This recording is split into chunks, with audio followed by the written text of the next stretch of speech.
welcome to an experimental concept. 1 second, chat. There we go. So, you'll notice I'm not on camera today. There is a reason for this. My dog is, I don't know yet, but he might be uncomfortable with me doing bright lights and loud talking for a long time. So at least there's no bright lights now, which means I can't use the webcam. But I have a placeholder here instead, chat. So this is an experimental concept. You can hear I've got some echoey banjo music in the background. That's supposed to be space banjo music. Because what I have for you here today is a little idea I came up with called Cabal Trek. What we're going to do is we're going to go on a space journey together. That's not the Plank Wizards, yeah, that's true. That's true. You can still get the Plank Wizard if you want. I even organized the stuff in OBS to make that more convenient. Look, there you go. It's not quite lined up properly, but it's close. Anyway, I'm thinking that this will be somewhere between Firefly and Star Trek, hence the Firefly-esque music. It's, as I said, just an experimental concept. We're going to see how it goes, see if we enjoy it, and more interactive elements can be added later. But initially, it's going to be quite straightforward, and we're going to expand the concept from there. So let me begin by showing you what I have on screen here. This is Novel AI. It's that service I mentioned last time that I actually paid money for. But, as I mentioned, I'm paying largely for the GPU time, GPUs which I don't have. Discordism. Anyone else getting a problem? So this is the output so far, just the beginning of a new story that I'm writing in collaboration with AI. Why is the music... The music was fine for the entire pre-show and now it's broken. Let's try that again. So yeah, this is oh, now it's playing through the wrong output. Piece of shit. Anything else going to go wrong today? Through there. There we go. So, yes, this is a new idea, and this is a new story where we hop into the world, and I've told it a few details of how to start. I've given it a bit of information here in the memory section, which I'll read out to you in a minute. And then we just go ahead and decide what to do. Now, there's any number of mimetic things that can happen during these journeys, and we can certainly add things into the AI so that it knows to insert things. And I'm thinking that that could be a source of user interaction, that we can add elements in, and you guys can contribute things you want to appear in the story as well. But for now, I just want to see how the AI handles giving us a emergent space adventure, and I will be taking input from the chat on what to do in different situations. I have no idea if this is going to be fun, but I think I wanted to try it. So I'll read what we've got so far. The premise is this: the starship Cabal flies independently through a remote solar system in a futuristic galaxy. The crew requires resources, aims to find the perfect colony world, and maintain peaceful relations with nearby space civilizations. You, as in the person writing, as in me, are the captain, named Wizard. And your crew consists of Potato, a loud female who hates most outsiders, Gator, a Floridian daredevil with high charisma, and Orange, a straight-talking navigator and technician. You may notice some slight correlation there, chat. Your crew are loyal and good friends. That part's not realistic. And then I've got a few instructions for it to follow. Write using proper English grammar and spelling, which actually, that instruction worked really well last time. Do not choose what to do for me, so... It did earlier, right, when I tested this. And tell me what my supply levels are periodically. So we'll see if that works. As I said, similar to Firefly in terms of we're a small ship independently flying through a somewhat harsh galaxy, but also somewhat similar to Star Trek in that we want to focus on diplomacy and gathering resources rather than just fighting and killing and cheating everything we see. There might be a bit of that as well. But I think using this AI, the opportunity for discussion is higher than the opportunity for realistic combat and subterfuge. So we'll see. Cabal imperialism, arguably. This is one premise, but we could use more. And I'm also happy to have a sort of Darkest Dungeon situation with crew members dying and being replaced. So if anyone from chat wants to be a crew member, we could possibly add you in, although we might have a limit of how many people can be in the crew, and it might be awkward to figure out how to add you in. But as you can see, even though it's in this text adventure mode, and we have, I don't know if you see it, this bar at the bottom, where I can enter, yeah, I can. I can enter what I do or say, and I can choose which one. I can also just type in parts of the story, so I can completely customize this. So yeah, here's what we've got so far. You scan the system for interesting features, and that was me clicking on do and then scan the system for interesting features. It's just narrating, essentially. And that's how I started. We didn't say what system we were in or anything like that, just let's scan to start with. You set your instruments to scan the solar system. The planetoid Goblin appears promising, as it seems to contain rare minerals and metals, which could be useful. And then I said enter orbit of planet Goblin. You are in orbit of Goblin. You scan the surface for anything unexpected. That was another command from me. You scan the surface of the planet. The readings are confusing as you detect faint energy signatures that could indicate the presence of an intelligent civilization. But the surface seems barren and lifeless. You see, as soon as I read that, I was like, maybe this will work. So here to commentate with me today is imminent Discord. I mean, Moch. Welcome, Moch, to the stream.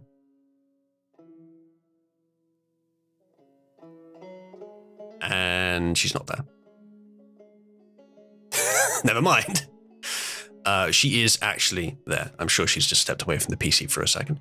I may have other commentators on. Bearing in mind, chat, that if I do a little sneaky little TP8, you can see that the contest is quite close. In fact, we have already had a new Discord kitten today. But then 8-bit got just slightly ahead. So 8-bit's still the kitten right now. The planet comes with free slaves. I think investigate before enslave is the strategy here. So let's see if we can find out what's going on down there. What do you guys think? So we can't see anything on the surface, but we can detect energy signatures that could indicate the presence of intelligent civilization. So it could be underground. So let's try to scan her under the surface for a subterranean civilization. Your readings are inconclusive. You cannot penetrate the surface with any certainty. Subterranean civilization. You try to scan the deeper levels of the planet for any subterranean civilizations. Your readings are inconclusive. You cannot penetrate the surface with any certainty. And I forgot to mention Johnny Silverhand is going to be reading out for us. That's basically Keanu Reeves. Novel AI has a built-in text-to-speech. And it has several settings which sound like real people. This is the Keanu Reeves setting. So if it gets annoying, we won't use it. But it's on for now. Inconclusive readings. So is it worth setting down on the planet to try and investigate? You want to be a red shirt. Well, Field, to keep things simple, we only have a few crew members. I may change that. If we do another story, or we may add something in. You're playing Cyberpunk. You thought Johnny had dialogue? That's fantastic. Have we confirmed the atmosphere is breathable? That's a good point. Scan the atmosphere. Determine it's breathable. You scan the atmosphere to determine if it's breathable. You scan the atmosphere. The levels of oxygen and other key compounds are not too different from those found on Earth. You have a mask and a rebreather in case of emergency. There you go, that's pretty good. What I'm going to do, chat, is I'm going to just quickly tweak these settings so it doesn't speak my inputs, it just speaks the results. There we go. So, it seems probably breathable, yes, but we do have equipment to help in case we need it. So, we,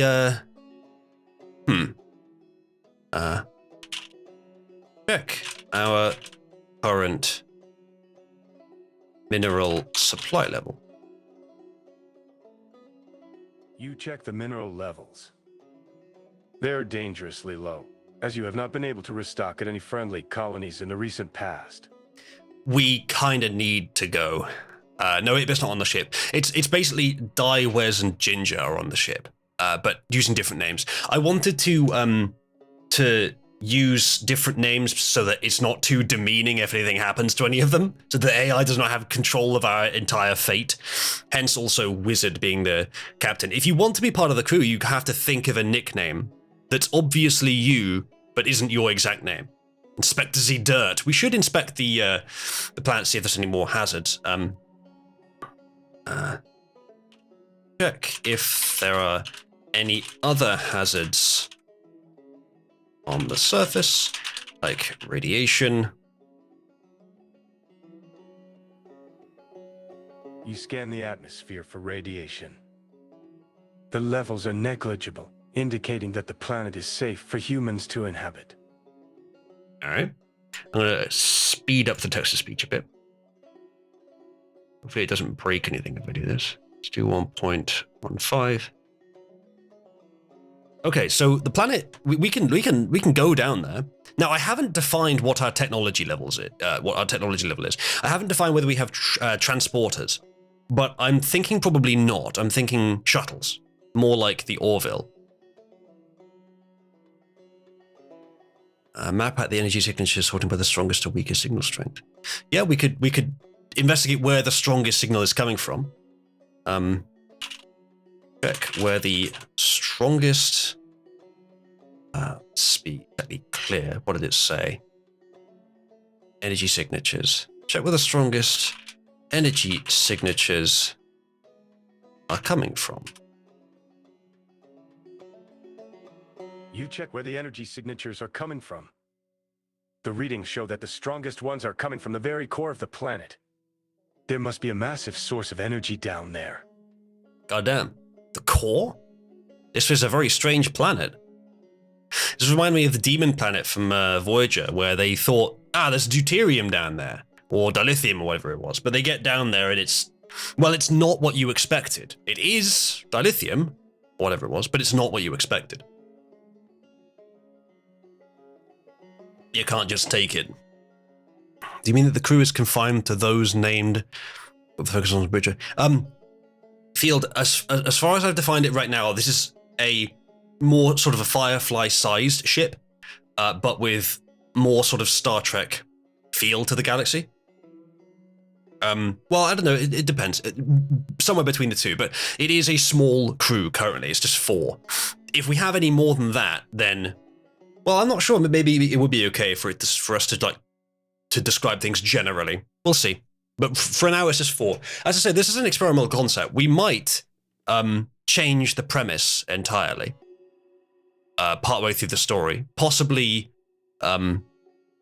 starting the story again, but not likely. I'm going to try to avoid that. So, core of the planet, that is interesting.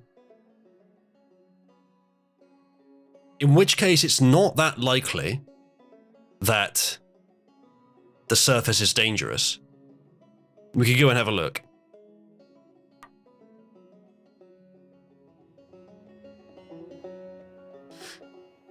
So,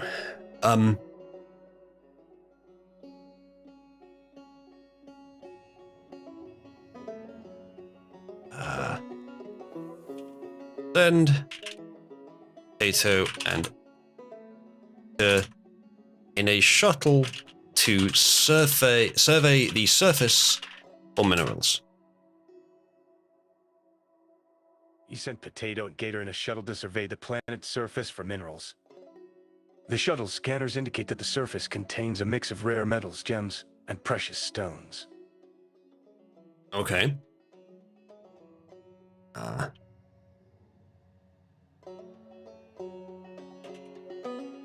So, start correcting minerals. The shuttles hold and return here when it's full. Potato begins extracting minerals to the shuttle's hold. She returns after a couple of hours with a full hold. Damn. Alright. Check our mineral levels. Our mineral levels are low, as we have not been able to restock at any friendly colonies in the recent past. Low, but not dangerously low, like it said earlier. Alright. Let's send Potato to gather more minerals from the surface in the shuttle. Potato heads to the surface in the shuttle to gather more minerals.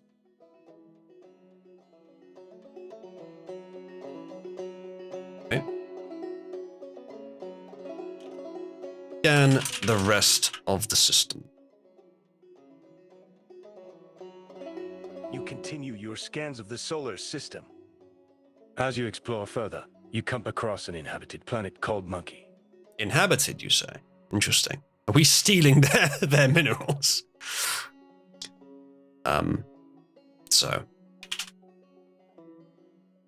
This should be higher now because we just sent Potato with minerals. Let's just all Potato once shuttle is full minerals. You recall Potato as soon as her shuttle is full of minerals. She returns That's true, quickly, Matthias. eager to explore a new planet. That's true, Matthias. It's not technically the solar system, is it? But it is a stellar system. Maybe. Right. Scan the surface of planet Monkey. You scan Monkey's surface. The surface of Monkey appears to be home to an intelligent civilization, as there are structures and cities visible. The level of technology appears to be at least equal to that of Earth, as you detect vehicles in the air and on the ground. All right. Breakdown of manned posts? Not sure what you mean. No, Nighthawk. He came back in the shuttle with Potato. Invader, I'm writing the rules on what tech we have essentially by whether I use them or not, and I don't think we're going to have transporters, no. The Planet of the Apes, well, it's named after apes. Planet Monkey intelligent, I know, right? Alright, so check our supplies. What do we most need? The levels of all major minerals, metals, and chemicals needed for the ship's operation are in short supply. Fuck you, I just picked up loads of them. Check food and water supply. Well, I'm guessing that's included in chemicals. That's maybe something to put in the do we have Prime Directive? No, I don't think so. Not as I've currently written it. Let's add, we must maintain a supply of food, water, minerals, and what was the fourth one it had before? Welcome back, Watch. There was in the first test story I did, there was a fourth thing that it told me that I needed to care about right at the beginning. Fuel. Yes, that makes sense. Arguably that's contained in minerals, but sorry. Minerals and fuel. Okay, so that's in the memory now. So it should remember that. Actually, let's delete that and make it go again. Your supplies are dangerously low. You cannot continue without refueling and restocking. I wanted to tell me specifically.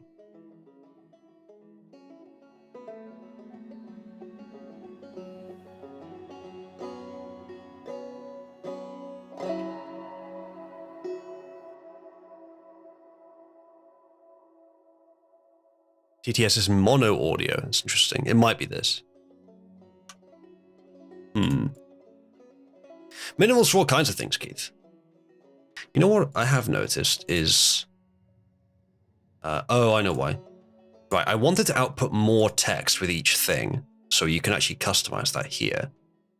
Doesn't look like it's doing 160, it looks like it's doing a lot less than that. Let's do 220. Make it do that again. I wanted to tell me what all my supply status is. It's still doing it. Low, as we have not been able to restock at any friendly colonies in the recent past. That's weird. That's the wrong way around. Never mind. I don't know why it's not generating longer responses. That is strange.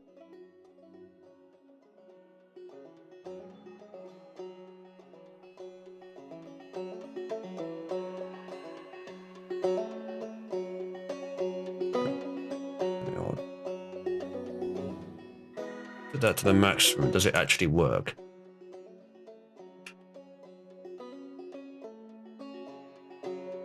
We have a good stockpile of food, water, and fuel. But we need to restock our mineral supply. We just did! We just did. Invader, peaceful explorer ideally, because the idea of this would be that we're trying to find the ideal colony. That's the end goal. And obviously the ideal colony is not so ideal if we've pissed off every other civilization nearby. And we have no idea if we're one system over from our ideal colony. So we should try and maintain peaceful relations with everyone, but obviously our survival comes first. We're not necessarily colonists, Keith, but you know, ideally we can try and find somewhere. Die with the enslave them. Your captain, what to die and where's do is one of them pilot. I haven't specified what they do specifically, just a bit about their personality. Tell it to you unload the shuttles and minerals onto the main. Sure, we'll try that. Unload the shuttles. Unload the newly acquired minerals and goblin into our stockpile. The shuttle is unloaded back into the ship's hold. Our supply of minerals has been restocked, but our supply of food, water, and fuel is still low. You just said we had plenty of those. All right, you know what? I think I prefer that it's low to start with. So I'm going to just fucking change good here to low. And leave it at that. Maybe it will obey that. I tell you what, shall we see what it does if we just put do not contradict yourself to see if it obeys that. Dai, you watching via YouTube. You're on the crew, by the way, Dai. You are welcome to come commentate if you want. I don't know why it's not doing the output length thing. It's very annoying. I could try, we could try just using the same one I use for the AI battles, actually. It takes a bit longer to generate. It's a bit more customizable. I'll leave it like that for now. I'm annoyed that it's fucking contradicting itself. Okay, so, chat. We need food, water, and fuel. And this civilization on this planet may be able to trade with us. Open... Wait, not there. Open communications with the civilization on the planet. Monkey. If they are... Let's just open communications for now.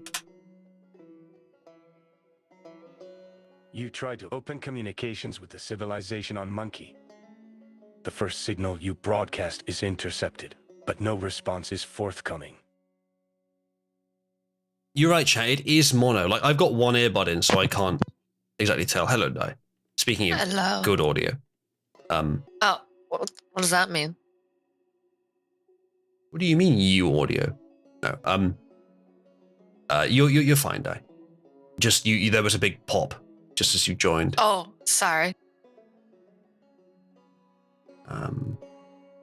Where's my thing that did the redirect from mono to stereo? I did have a thing for this. Tell them to respond, or they'll be destroyed. Give me a second, Di. I'm just I'm trying to fix the the issue with the audio. So if we do, I think if it's coming through just one, will that work? Well, let's find out. All right, so first thing you broadcast is internet, but no response is forthcoming. Maybe they don't understand.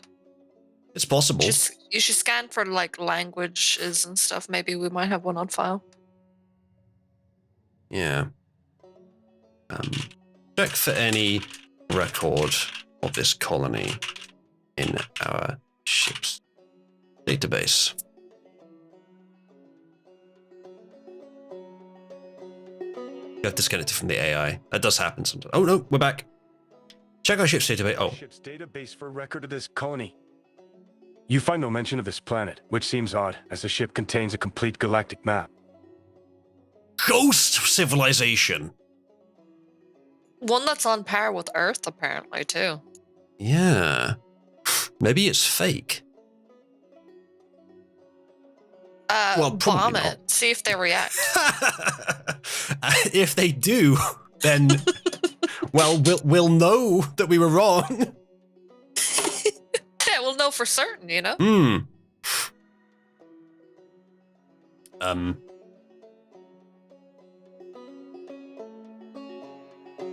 So let's check for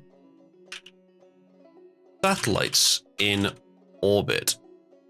Check for satellites, ships, or shipyards in orbit of Monkey. Put satellites wrong. You check No satellite ships or shipyards orbiting Monkey.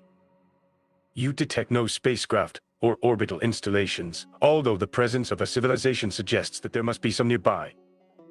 No satellites, no ships. They have flying cars. Yeah. This does seem a bit sus, doesn't it? Can we check if we have any record? We've just checked. Oh, of Goblin specifically. We could do. You think the minerals we already got from Goblin are illusory as well? There's always the option of sending down. Explain why it's still low. Well, we fixed that now. Oh, okay. What was the option of sending down a monolith covered in math problems and basic phrases in English? The only correct language. That's true. Doesn't it just mean it has planes? Well, maybe, Marsh. Maybe. It does say, like, equal to Earth, and we're from Earth, and we're on the other side of the galaxy. So, you would expect... you would expect it to have interstellar capabilities, but it seems that they have never journeyed outside their own atmosphere. Is there a way to, like, see if there's, like, a communication tower, try and, like, ping it or something? Maybe they just didn't get our signal because there's no satellites and stuff around. It does say the signal was intercepted, which makes it sound like it was received. Okay. All right.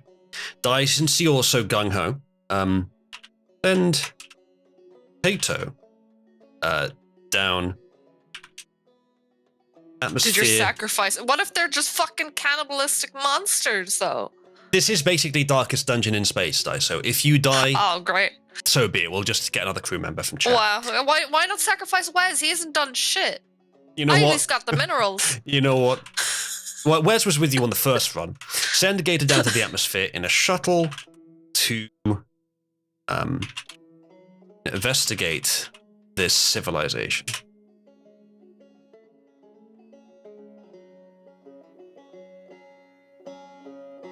Gator flies to the surface of Monkey in a shuttle to investigate the civilization. He encounters some resistance upon landing, as the locals are suspicious of outsiders. But after a tense meeting, they seem to warm up to him and let him tour their city. He learns that this civilization, called Monkey, is quite advanced, with modern technologies, including flying cars and personal jetpacks. The inhabitants appear to be a mix of human and alien races, with some resembling monkeys. Oh no! It's the nigger planet. No.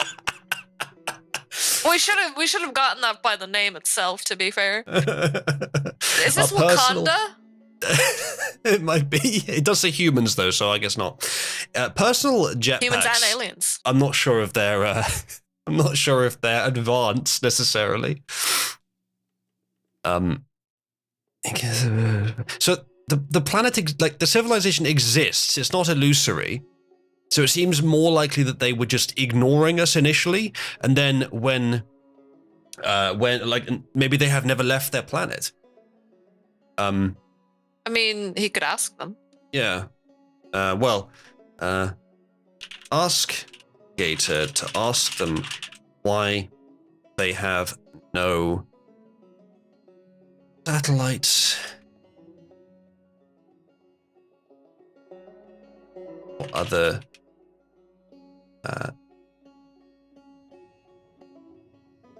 technology. Gator asks about this, but they give him evasive answers, saying that they are not a spacefaring culture. That's interesting.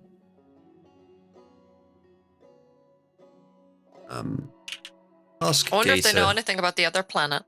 To offer to trade some of our minerals for food, water, and fuel.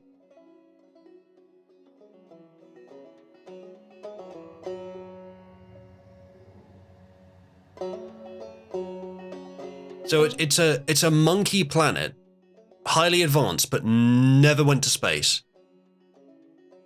Or haven't. Seems quite elusive. Maybe they fucking destroyed the other planet. They read Planet of the Apes and decided, no, I'm not trying that again. I think we may need to reconnect to the AI. We'll give it a moment. It does do this sometimes. In case you're wondering why I'm not appearing on camera, it seems to work as well. Like, I think, oh, there we go. Let's make it go again. In fact, I can take the opportunity to do that. Boomer was complaining, but now he's not. Proposes a trade, but they are unwilling to part with their food, water, and fuel. They seem suspicious of his motives. Well, if they're not willing to trade, they're very insular, not interested in cooperating, then let's bomb it. No, let's head off. Let's see what else is in the solar system. Just steal it. Steal it. Remember, Di. I don't know if you were here for this bit, but our eventual goal is to form the ideal colony. And wherever we do that, we want to maintain good relations with the nearby civilizations. Anyway. Well, not on this planet, no. But if we were to form a colony in the next system over, and these guys hated us, then that probably wouldn't be a good idea. We should try and form a colony. Chase us. They don't have a spacefaring civilization. That is true, but they could easily make one. They could, if they really wanted to, they could easily send weapons to attack us on wherever we find. But we haven't found any colony worlds nearby yet. It's just, as a general principle, my intention going through this is to maintain good relations.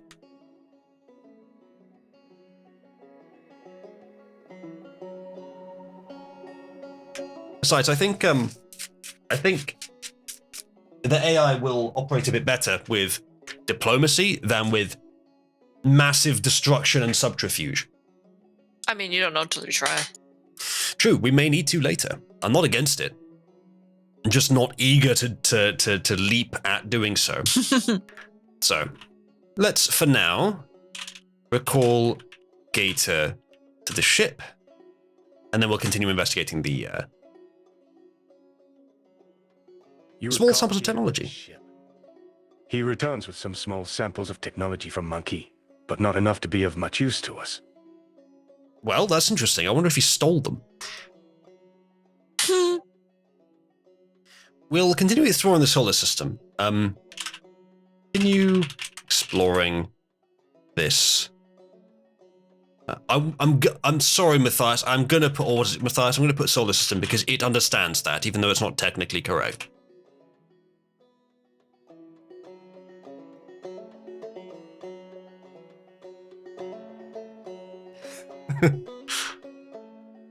We still haven't found what's hiding under Golden Service. No, we haven't. We don't have to. We don't have to solve everything. You continue exploring the solar system, looking for other promising locations to mine. You encounter a small, rocky planetoid called Frog, which appears to be a former mining colony. But the structures on the surface seem to have been abandoned for some time. Interesting. Former mining colony. So former implies that there's no more resources there.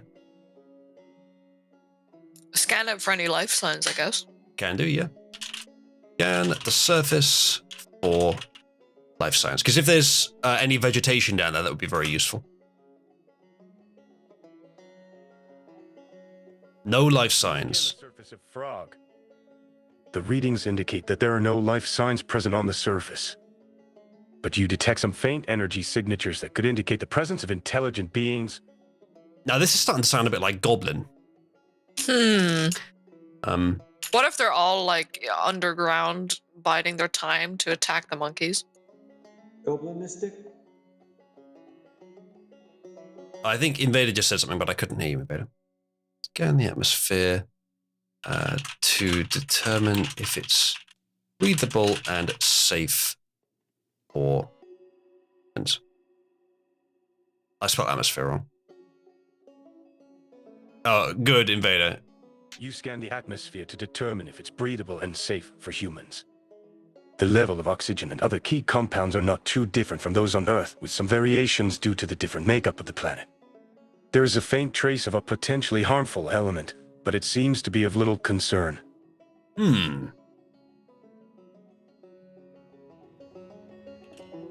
What could Go cause down with the respirator, I guess.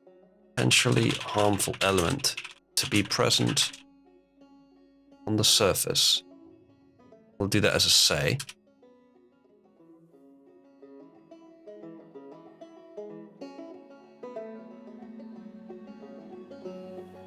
Is it going to read it? It might do in a minute. It doesn't seem to be. It's odd. Keanu gave up. Keanu gave up. He'll. Signatures Oh, seem to no. be related to an ancient mining operation. But there is no obvious source of the harmful element present. It could be residual from the mining operations or from natural causes. All right. I don't think there's any reason to land there. We already have plenty of minerals. What we don't have is food, water, and fuel, none of which there's any sign of on the planet's surface. Can you make a Interesting. scan for like any Interesting. planets around that might have vegetation on it? We can continue searching for more planets. Yeah, we can keep in our memory this planet.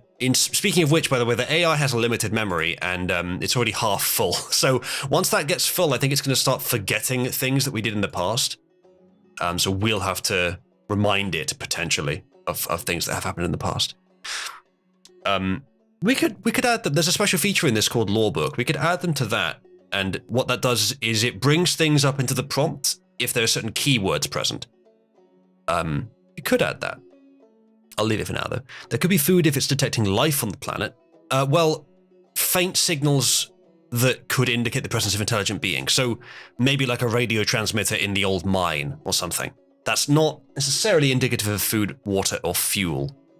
Goblin Monkey Frog. Yeah, I don't know, Keith, but like the naming schemes for planets varies from in different universes. Why not have one like this? I think we continue exploring the solar system for now. Continue exploring the solar system.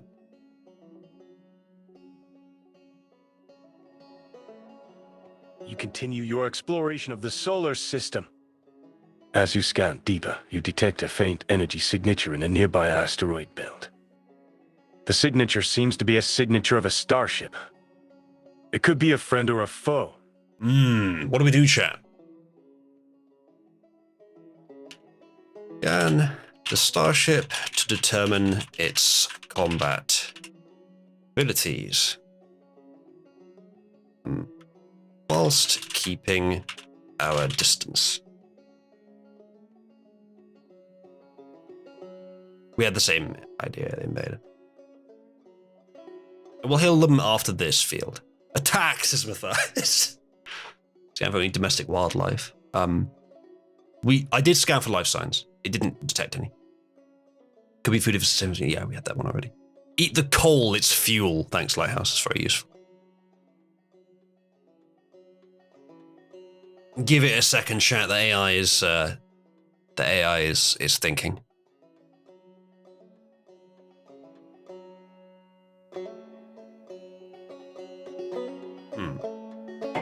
Timed out. It does this sometimes.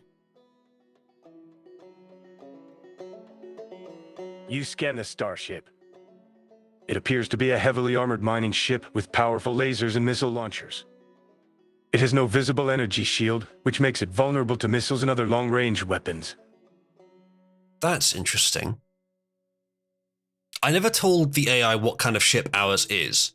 Now, I could make it really overpowered, but I'm not going to make it overpowered. What I'm going to do is I'm going to make it high-tech, but small.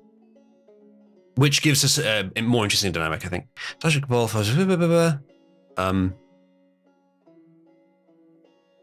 Our starship is high-tech, but small. Yeah, that's good enough. Up-centered monitor Corvette. Maybe. It might be that the range it was scanning at us at is normal. It might be friendly, though. Heavily armored mining ship. Does that imply that it's been modified? If it's been modified for armor, that suggests it's for combat. If it was not modified, that suggests that it might just be a mining ship. Try to determine if the starship has been modified to have heavy armor,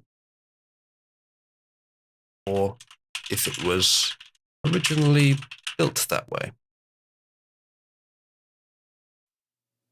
You attempt to determine if the starship was originally built to have heavy armor or if it was modified that way. The structure of the hull appears to have been modified with additional plating and reinforcements.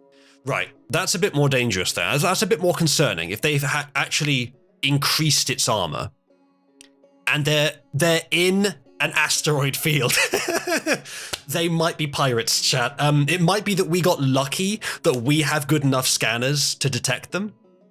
Either way, that is something to be cautious of. Let's do say, have they detected us yet? Haven't noticed us. They have detected us. They do not seem to have noticed us yet, as we are hiding behind a large asteroid. All right.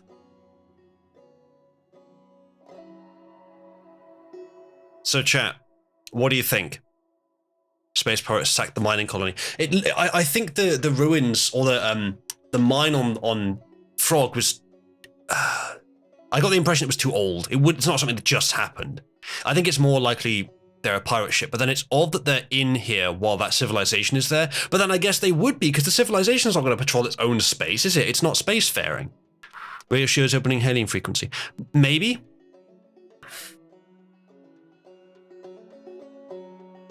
We should raise shields anyway, yes. Is the reinforced armor for combat or just protection from hazards? Well, if they've reinforced their armor, that means they were doing things with their ship that the ship's armor was not sufficient for.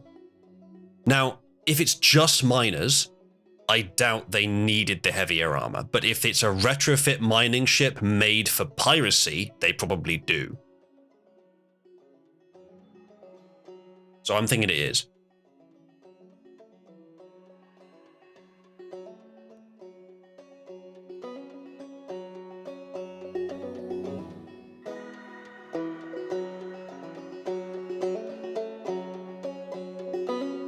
Mining ship that was outdated for its new prospecting area. It's possible. It's possible that they're not hostile. What do you think, chat? Chat, press 1 to hail, and press 2 to try and move in closer subtly.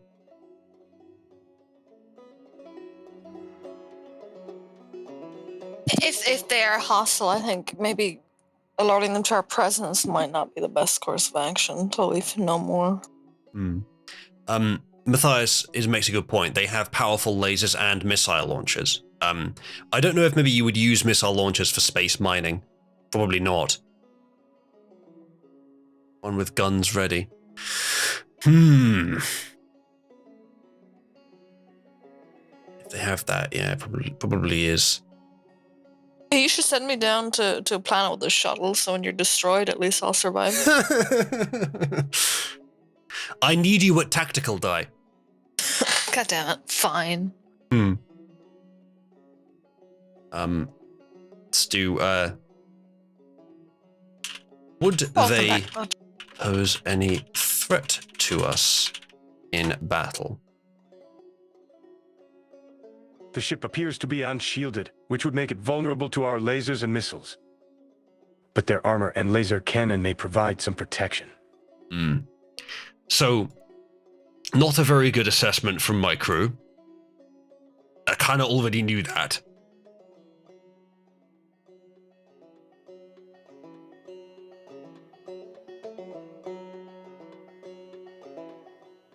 All right.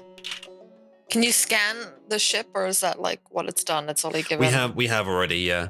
I don't think getting in closer is going to give us any more information. We're already out of their scanner range. So I think we raise shields and try to open comms with them. Hey, could you give us some food? Well, I don't know. What are they doing? I'm sure actually? that'll go well. Say, what is that starship doing? Does it seem to be mining or just lingering? If it's lingering, I say pirates.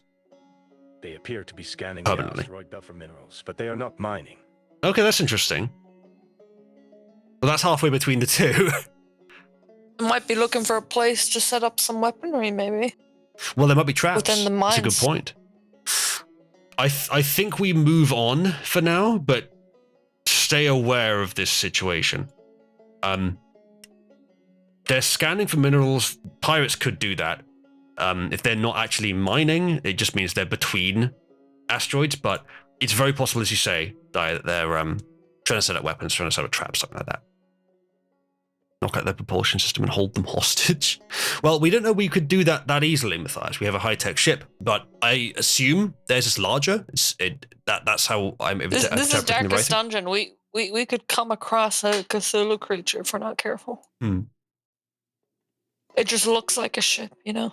I'm going to continue it for now. Continue exploring solar system.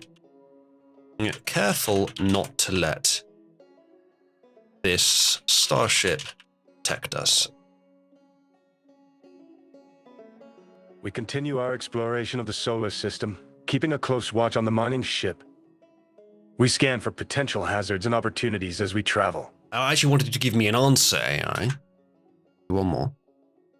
Say, make a But decision. the mining ship remains on the far side of the solar system, seemingly unaware of our presence. Right. Well, I'm interpreting that as there's nothing else in the solar system.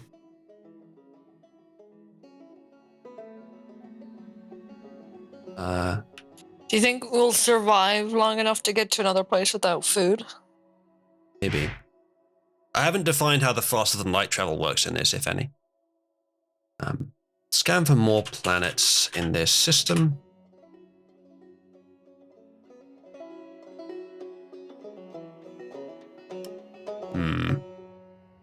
You scan the rest of the solar system, looking for planets that might contain resources we can use. You detect 3 other planets, but they seem to be lifeless rocks with little to offer in the way of mineral or food resources. That's a shame. Excuse me. Okay. So that's that system explored. Let's ask, do we have enough supplies to make our way to next star system. Our supply levels are dangerously low, as we have not been able to restock at any friendly colonies in the recent past. We have a full stockpile of minerals, but we are dangerously low on food, water, and fuel. Well, this is a difficult situation, Yes. chat.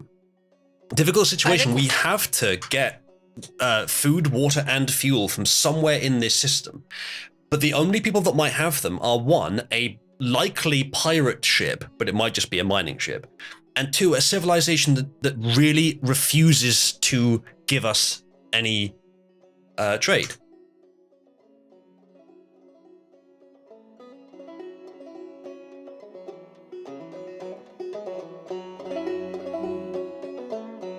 At this point, we kind of have to interact with one of them, don't we?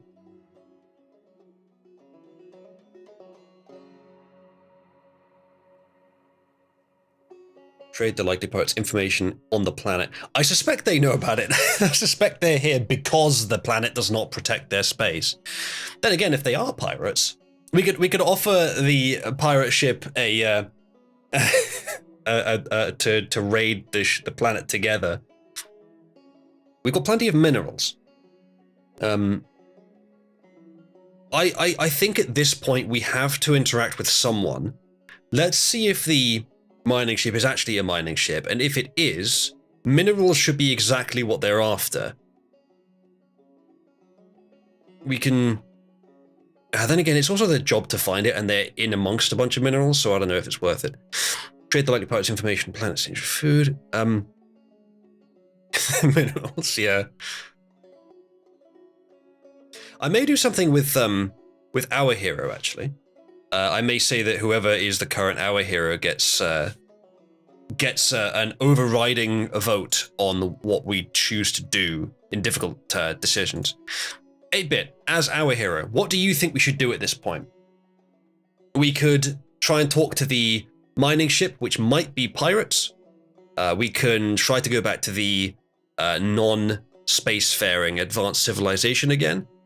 We could go back to either Monkey or Frog, which both had signals indicating intelligent life, or not Monkey, Goblin or Frog, which both had signals indicating intelligent life. One was a mysterious signal from the planet's core, and the other was apparently seemingly an old mining outpost. If you have a decision, Abit, we'll follow yours more heavily. But if not, I'll have to decide. We could maybe investigate the old mining outpost, see if there's anything interesting there. We may find some fuel. But it's not that likely we'll find food or water there. Keith, the problem with on Goblin was that the signal was coming from the planet's core. It might be that the planet is formed around some extremely ancient construct, or that there is some base down there or something. Seems unlikely, though. What is the possibility that we might find fuel? I haven't seen anything on Goblin or Frog to indicate that we'd find fuel. The old mining outpost may have fuel, but I don't know. The civilization on the planet, on Monkey, that almost certainly has food, water, and fuel that we could get. But they don't seem interested in trading. And then the pirate ship, pirate or mining ship will probably have some of each as well. But we haven't tried communicating with them yet.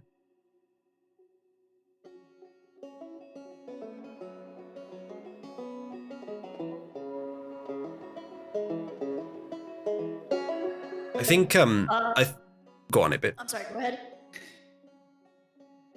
I think our best bet is to try on Frog, investigate the old mining outpost, and see if we can find some fuel there, because that'll at least cover one of our requirements, and doesn't seem like a very dangerous option. Yeah. Alright. Head back to planet. Sorry, just step away for a second. What happened? We're just deciding where to go. I'm thinking that we go with the safer option first. We'll check on Planet Frog in the old mining outpost. to see if there's any fuel there. But if there isn't, then Well, we might we'll be able decide to again. find enough stuff to make like the necessary fuel we need too. Like if it's not there, the minerals might be. Surely you'd make fuel, right? You have the right components. Not sure. I haven't defined it. We head back to Can- Planet Frog. Damn. We scan the abandoned mining outpost, but find no signs of any fuel sources. I think we might need a stealth mission onto the other one, or try a different like diplomacy tactic. Maybe now that we know there's pirates or something, like convince them that hey, you know, for some information we could use some food. Maybe, but there's a pretty Yeah, good to keep chance an they eye would out. just attack us. No, but you say like, hey, we have some information that might be useful to you, but you have to give us some food. I Fuel. think it's time for a slightly subversive diplomatic mission. We're going to head to Planet Monkey.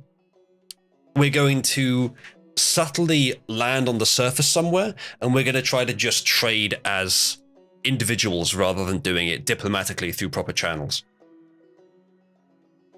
I would make a disguise, kind of try and get it that way.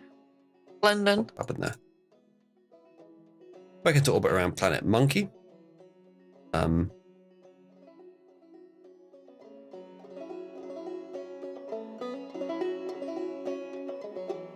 Leave it like that for now. Go back into orbit around Planet Monkey.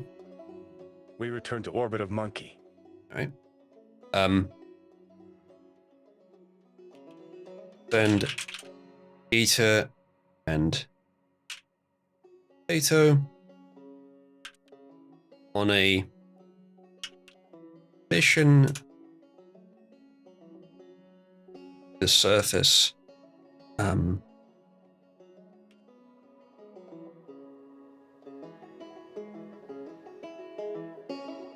Looking for someone willing to trade some of our minerals for food, water, or fuel.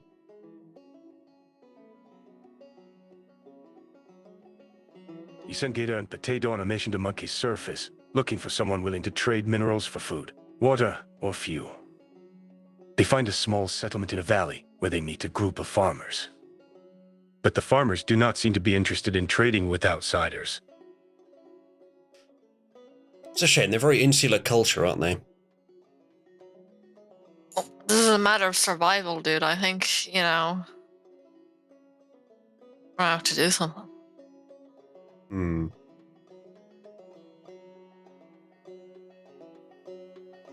Chat, do you have any ideas?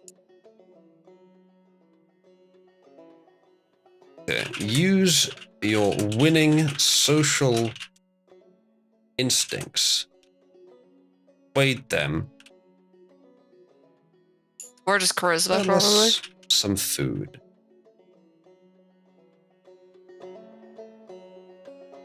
There we Gator go. attempts to charm the farmers. After several hours, they agree to trade some food for some of our minerals.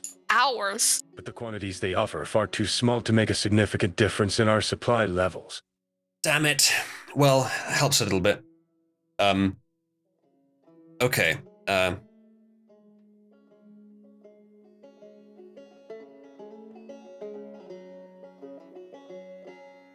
And Potato. Seek out sources of fresh water. Surface.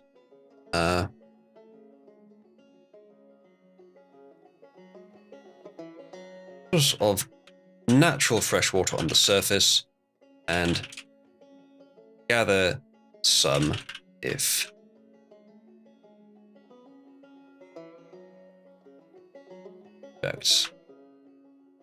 We could see if they have any problems that maybe we could help sort them Yeah. out to gain Yeah, their yeah. trust. Gator and Potato look for sources of natural fresh water on the surface.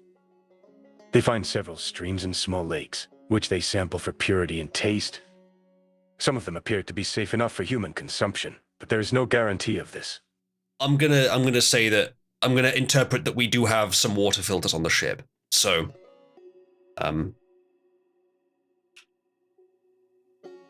gather as much as shuttle as much water as the shuttle will carry and bring it back. Surely we'd know how to purify water, right? They gather I water assume in so. containers and load them into the shuttle. But they have a limited capacity for carrying cargo, so they are forced to choose the most critical items for immediate return to the ship. The whole point is carrying cargo. Yeah, but I mean, we're only collecting water so far because we've hardly gotten food, so shouldn't be an issue. Unload the food and water from the surface into supplies. Power supply.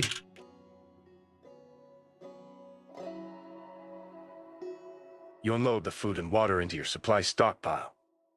Our stockpile of minerals is already full, but there is enough room in the hold to store some additional food and water. Check our supply levels.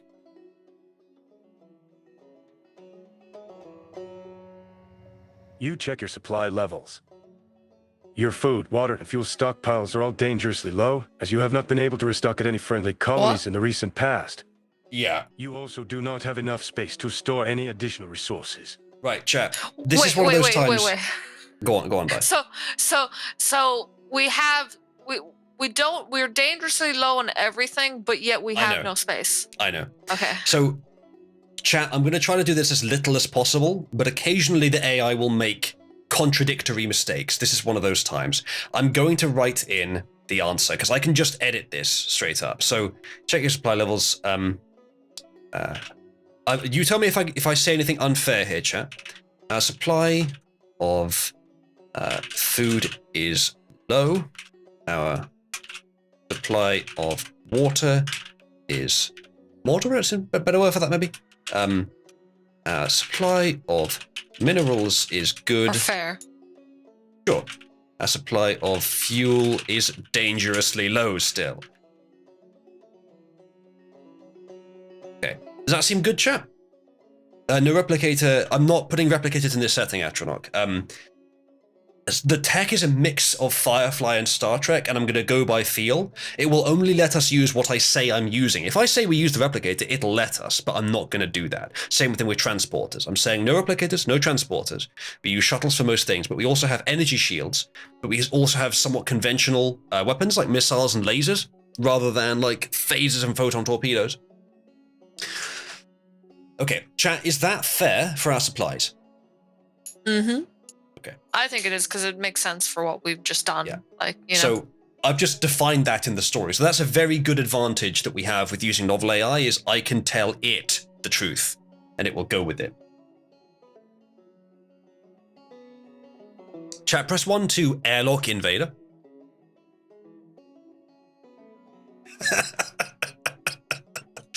Man, the people were so quick on that. They were.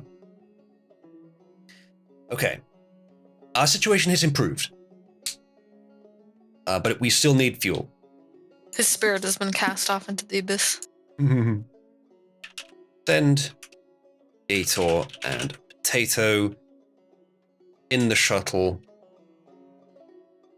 The surface. Try and find fuel specifically. Well, in the dark side, maybe tell or food. the AI how much storage. Still have some space for supplies, but obviously with our minerals full, less. So I'm not writing we have plenty of space, but we still have some space. Maybe field, we'll try that next. Okay, so send Gator and Potato in the shuttle to the surface to try and find more fuel or food. Let's do fuel and food.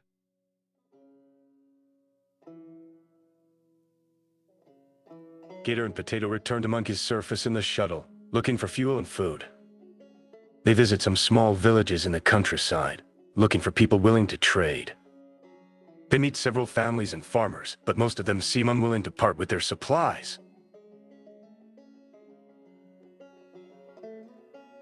Gator, try to find a marketplace in a town or city rather than just fucking villages. We could try hunting. That is true. Don't let them know you're from.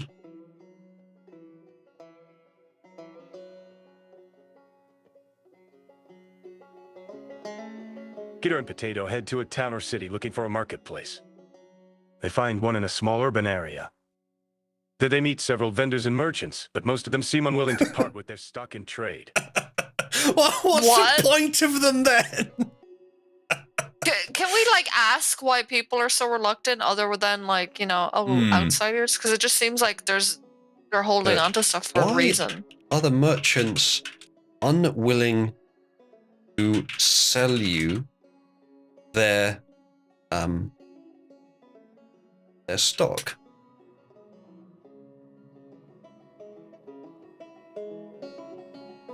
It seems that they are suspicious of outsiders and unwilling to risk the wrath of their leaders by trading with us. But there are a few Leaders. merchants willing Ooh. to negotiate, and eventually they agree to sell some fuel and a small quantity of food for minerals. Okay, yeah, that's good. Nice. Okay, so there's something weird going on with the politics of this planet, and if we snoop around like this for too much longer, I fear that we're going to be detected. So I say grab the food and fuel here, and then probably head off from that point. They've only given us a small supply. We're not going to make it anywhere. We have to get more. Yeah, well, it might be enough to get to the next system. Just try ask and see. Data,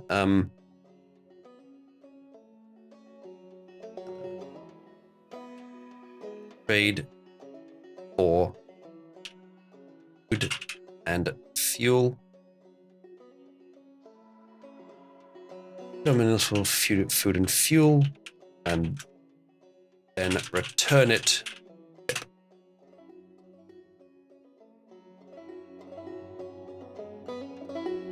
Gitter trades our minerals for food and fuel and brings it back to the ship. He also brings back some samples of new food, including a type of sweet fruit and some spongy bread. Our supplies have been replenished, but we are still low on fuel and water, and our supply levels are still dangerously low. What? You Maybe make it retard. very clear.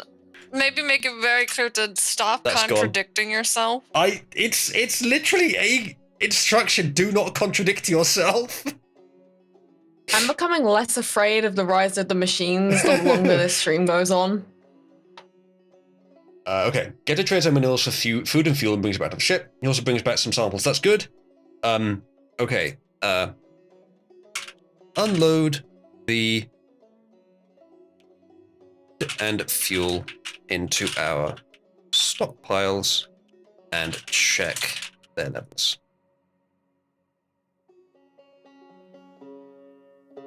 The food and fuel are unloaded into the ship's stockpiles. The level of food is high, while the level of fuel is medium. The level of water is fair, while the level of minerals is good. But the level of fuel is still dangerously low. Shut the fuck up. But it just said it was fine. I know. We're getting rid of it. There we go. Chat, are those resource levels correct? I think they are. Minus obviously On the to last the next bit. one. Yep. Okay, that's pretty good.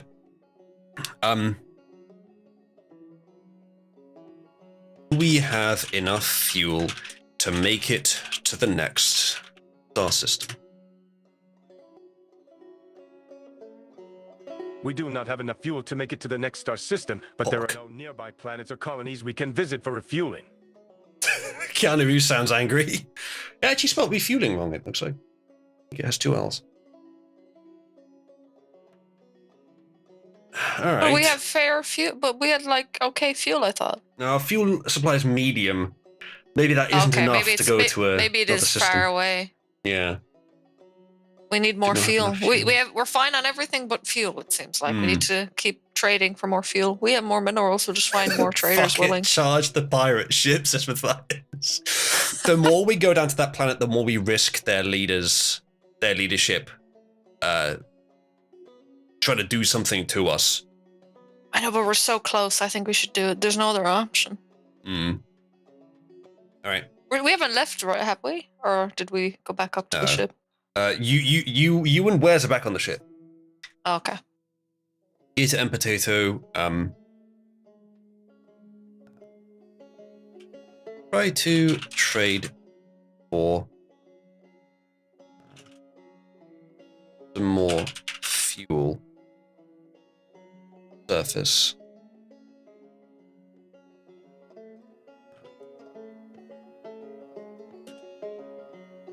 A low profile.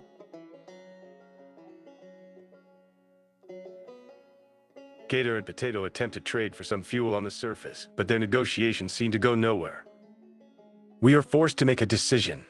We can continue searching for fuel elsewhere, or we can refuel here at the risk of exposing ourselves and losing access to a potentially valuable resource.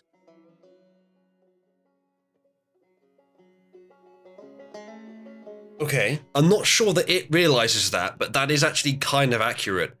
That if we keep snooping around, we might get discovered. I say we leave for now, and maybe we'll come back here later if we can't find any anywhere else. Yeah. We have enough for now for at least a bit more exploring, so. Chat, our memory is full, so it started forgetting things now. All right. If I say, like, head back to planet Goblin, the first one, it might not know what I mean. It might not know about planet Goblin at this point. I think if I pay for a higher tier, it gives me more memory. When I bought the tier, I didn't know that that's roughly what it meant. I thought it just meant how many tokens you can add to the stuff it'll remember every time. But no, it means the total memory. So it starts forgetting things from the beginning of the story once it gets full. I mean, if people want to donate, and to get the higher tier, I mean, chat, if you're enjoying this is a standard stream. You can contribute. We will do. I even have dog cam, although it is dark. I'm not sure it'll work very well, but we'll do the best we can. And we also will do the extra hour thing you see in the top left there. So if you want to contribute, you can do. Also, if your contribution includes recommendations for what to do, then we'll much more significantly consider that recommendation. Although we're not going to sabotage ourselves. Okay. So. I think we have enough resources for now. Let's return to planet Goblin and investigate. Return. Planet Goblin and investigate the signals of civilization. And it might have already forgotten Planet Goblin. We'll see. Oh, yeah. You return to the planet Goblin and investigate the signals of civilization. There are no energy signatures, no signs of intelligent life. But as you continue your scans, you detect some faint signals indicating that there may be a small colony somewhere nearby. Okay, so we're going to have to correct it there. I think because I think it's already forgotten about Planet Goblin. So if we do that, so you return to the Planet Goblin and investigate the signal of civilization. As you continue your scans, you detect some faint signals indicating that there may be a small colony somewhere nearby. So we allow it to say that there's a field. We allow it to say that there's a small colony on the surface somewhere, but I guess we wouldn't have seen it later because we're on the other side of the planet or something.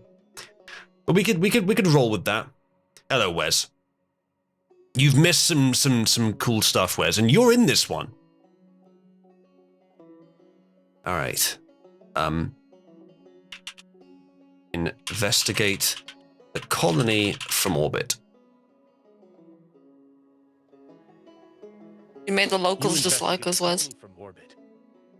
It is difficult to pinpoint the source of the signals, but they appear to be emanating from a cluster of small structures in the northern part of the planet.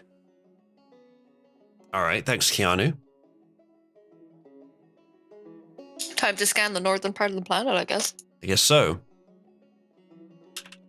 Enter a polar orbit and scan structures more closely. You enter a polar orbit, allowing you to scan the structures more closely. As you investigate, you realize that the structures are actually the tops of a network of tunnels and tunnels, carved out of the planet's rock and ice. Tunnels and tunnels. My goodness. I think if we just do More tunnels. that, just one. You don't need to say it twice. Okay. All right. That's interesting.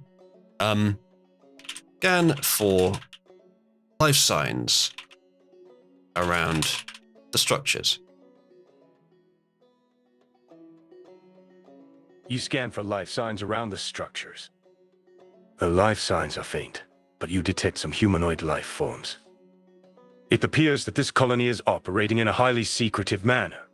I love how fucking Keanu Reeves sometimes switches to an English accent. So, and there do say, are they the same? Are they a mix of species found on planet Monkey? The life signs are not well defined enough to determine their race or species. However, based on their size and shape, it appears that they are not human. Oh. If we can tell from orbit that because of their size and shape they aren't human, they're probably either very large or very small. See if there's like anything on file about them, any kind of communication stuff that we might the need. Aliens larger or smaller than a human? The aliens appear to be approximately the same size as humans. All right, that is a self-contradiction. So I'm going to make it regen that. They seem to be slightly larger than a human.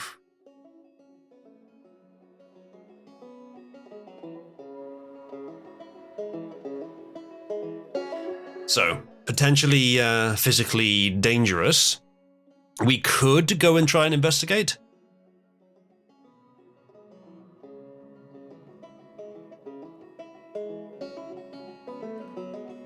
All right.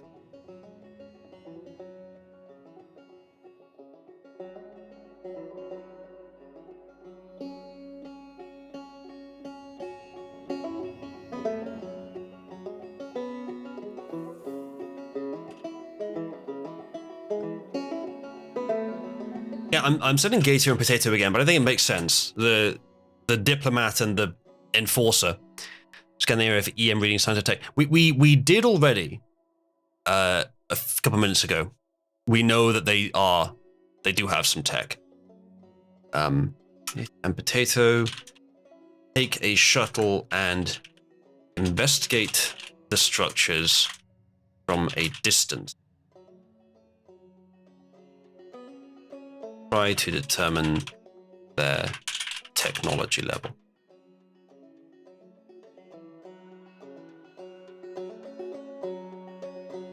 Gator and Potato take a shuttle and approach the structures from a distance.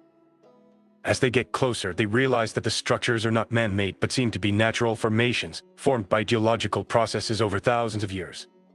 They continue their scans and detect several humanoid life signs, but cannot identify the species.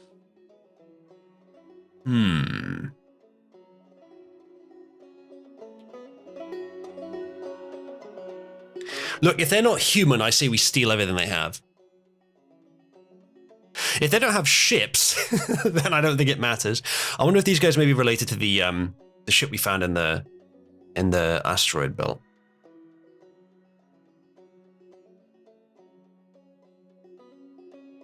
What do you reckon, chat? Press 1 for send Gator and Potato closer to see if they can find out what's going on there. Press 2 for it's not worth it. Go somewhere else.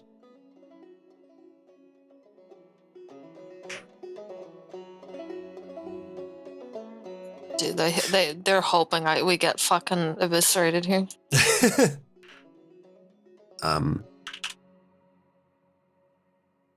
Moving closer. And Communicate with them if you think it's safe. Try to barter for more fuel if possible. They seem hostile.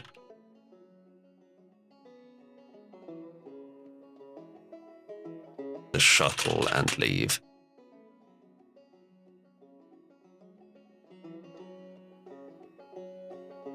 They move in closer to the structures and attempt to communicate. After several hours, they make contact with one of the aliens, who appears to be curious but wary. The alien speaks a language that is difficult to understand, but after several hours, Gator manages to learn some basic vocabulary and phrases. He attempts to negotiate a trade for some fuel, but the aliens seem reluctant to part with it. Alright, well, that was more successful than expected. Aliens, See if there's indeed. anything that they need or are willing to part with it for. Ask them if there's anything. Well, I'm tempted to say quest because I kind of want them to give us a quest. There's anything. Do it. We can do for them in exchange for some fuel.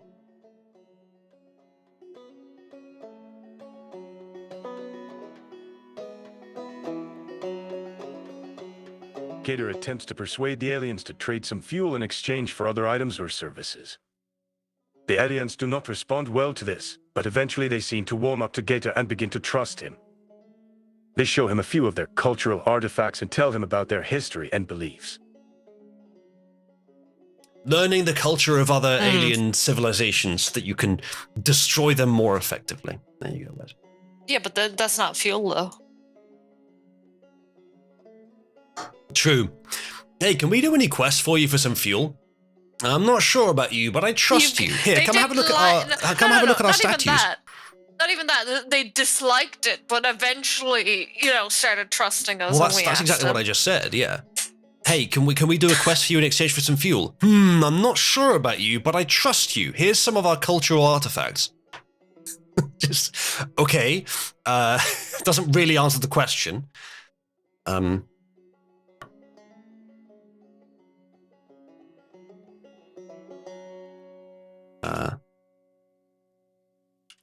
Ask them what they're doing here.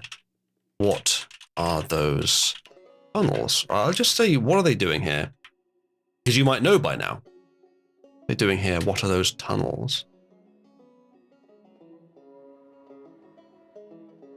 The aliens explain that they have been mining for resources for centuries and that they have been mining this area for thousands of years. But they have become wary of outsiders and are now operating in secrecy, not wanting to reveal themselves or their location to anyone who might harm them. All right. Why did something happen in the past? Well, could be. I love how they've been mining for resources for centuries, but they've been mining here for thousands of years.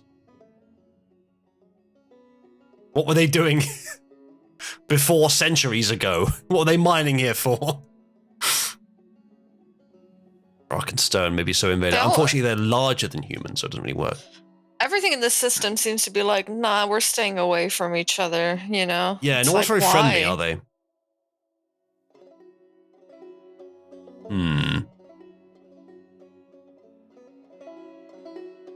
Temptation to just wreck their shit increasing, but I don't think we'd get very far doing that.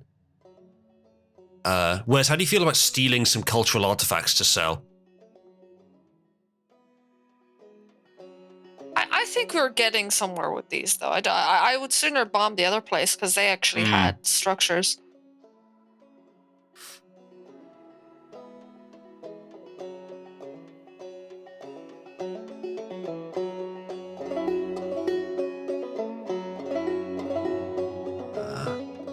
What resources are they mining for? The aliens explain that they are mining for various minerals and metals, including iron, copper, and nickel. But they refuse to reveal the exact nature or quantity of their operations. This was the planet that we actually got minerals from earlier. so that our stockpile of minerals was full at the time. Then we traded a bunch of them away. We could get some more minerals here.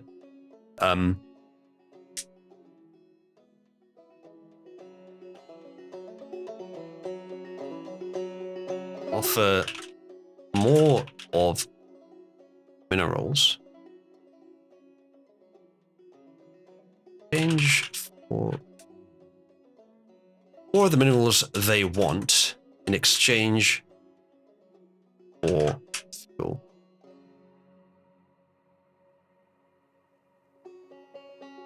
You offer more of the minerals they want in exchange for fuel, but they remain cautious, wary of our motives and not wanting to expose themselves or their resources.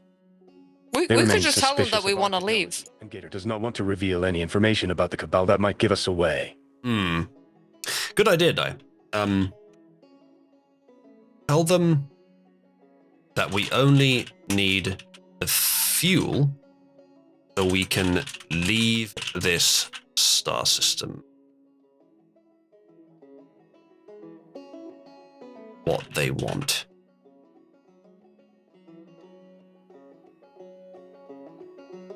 Gator tries to persuade the aliens that we are only trying to leave this system in peace.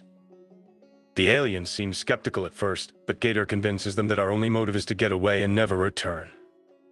They agree to trade a small quantity of fuel for some of the minerals we have brought, and we complete the transaction. There you go. Return to the ship with fuel.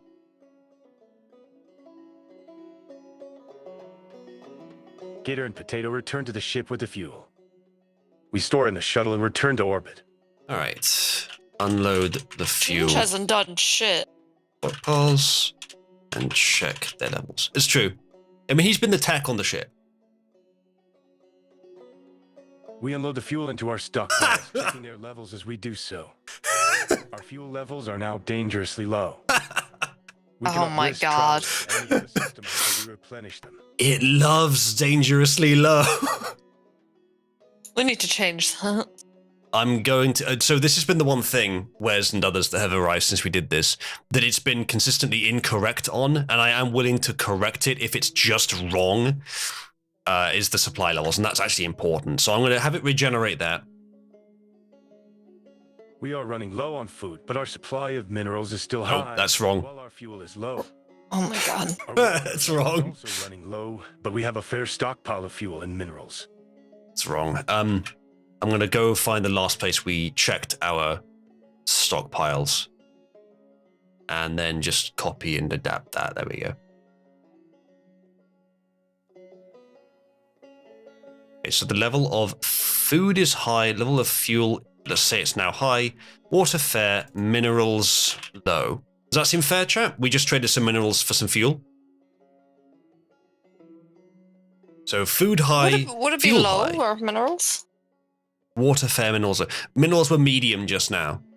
We've traded some for okay. for fuel. So, do you think that's fair, chat? So that's the advantage of this system. For those that missed it, we can just tell it what the truth is. We also paid for food. That was why our minerals were a bit lower. Yes. The level of oxygen is fair, No. while the level of fuel is medium. No, we don't need to track oxygen as a resource. We're just sticking with those four things. Okay, so do we have enough fuel to jump to another star system?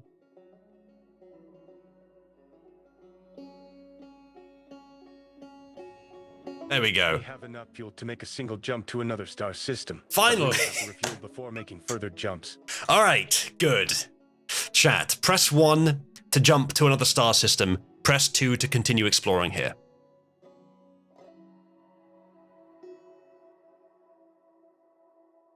Get us To kill the away miners. from these monkeys. All right. Jump to another star system. There we go. You jump to another star system, taking care to refuel as soon as possible. This star system has several planets and colonies, some of which seem to be inhabited. But they appear to be operating independently and without any apparent ties to nearby starships. No idea what they mean by that, and I have no idea what they mean by taking care to refuel as soon as possible. I think I'll remove that. And I'm not sure what they mean by the starships, but we'll figure that out. I'm going to do another resource check and instruct it of what our levels are. Check our supply levels. We have a full That's supply of minerals, a wrong. low level of food, Wrong. and a fair level of water. That one's right, actually. Okay, so supply of food high. Unless we need to eat some, we probably will. Let's just say that for now, we'll say that when we jump, we use some. So let's say our supply of food is medium. Supply of water, same thing with water. Supply of water is low. Supply of fuel is very low because we only just had enough when we had a high supply. And supply of minerals. Oh. There. So we're not doing too great for supplies, but we have a whole new system to explore. So and the planets in this system, or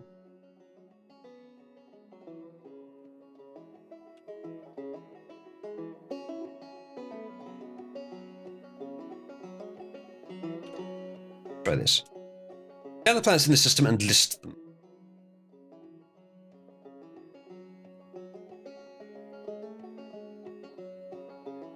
We scan the planets in this system, listing them and their distance from the sun. We detect a small gas planet at the outer edges of the system and several rocky planets farther in. One of them, the second planet from the sun, seems to have a habitable atmosphere, but it is very hot and dry. Another one, the fourth planet, appears to have an active ecosystem with large land animals and small flying creatures. But they are both very far away, and we would need a great deal of fuel to reach them. I'm deleting that last part. We don't use much fuel in system.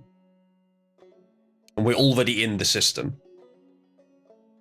So let's go to the inhabited the ecosystem planet. Orbit around the fourth planet. I'm hoping that we can go down there and get some food and water. Maybe even minerals too. You enter orbit around the fourth planet. As we continue our scans, we detect some signs of humanoid life forms indicating that there may be intelligent life here. All right.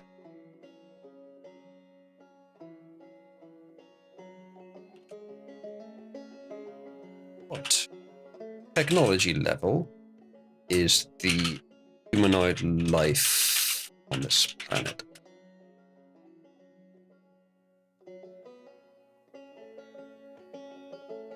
We detect no signs of advanced technology or infrastructure, indicating that they may be living in a more primitive state of civilization. Works for me. Achilles, yes. Watch, can you confirm Achilles' suspicions?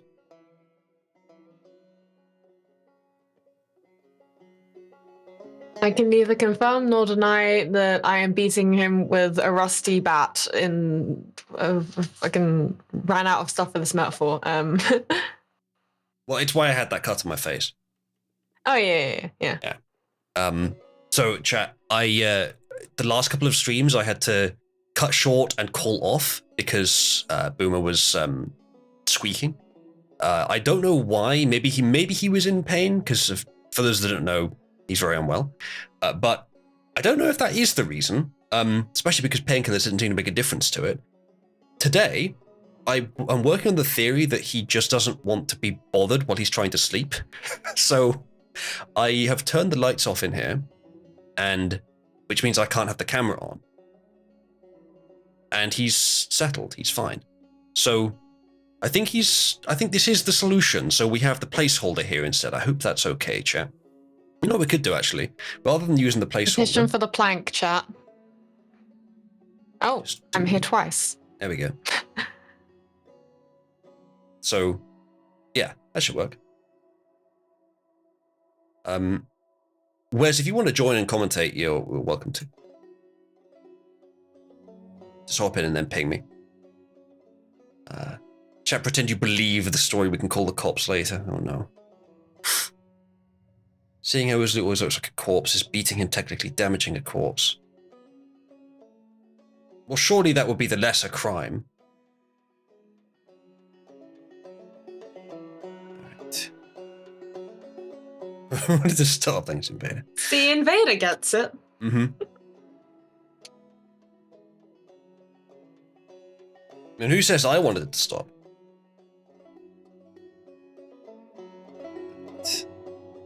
So I say we pick somewhere on the surface that's nowhere near the humanoids and go and gather food and water.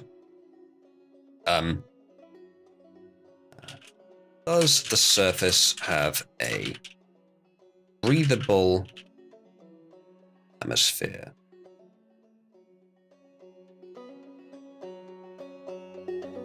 The planet seems to have a breathable atmosphere, but we cannot detect any signs of human habitation or technology. Okay, so no humans, but humanoids. It might get confused about that.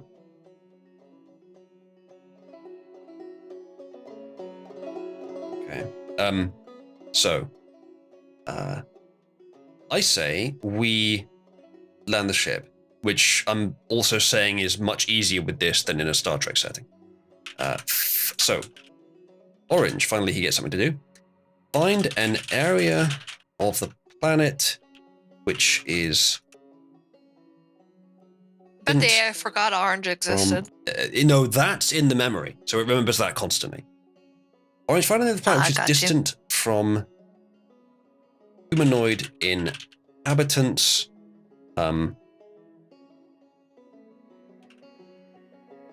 Where we can gather some food and water.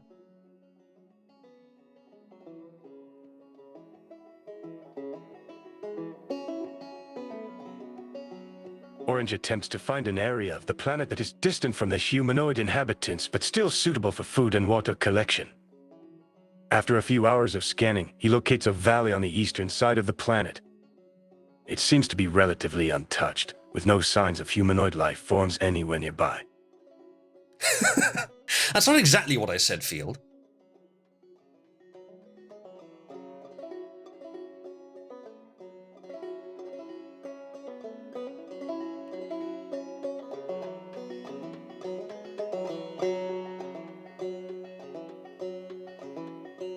Chat, I have bad news.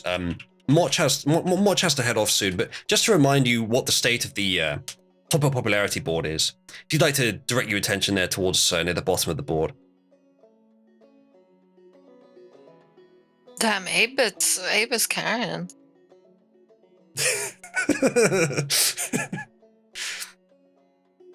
Yeah, but look how close Motch is.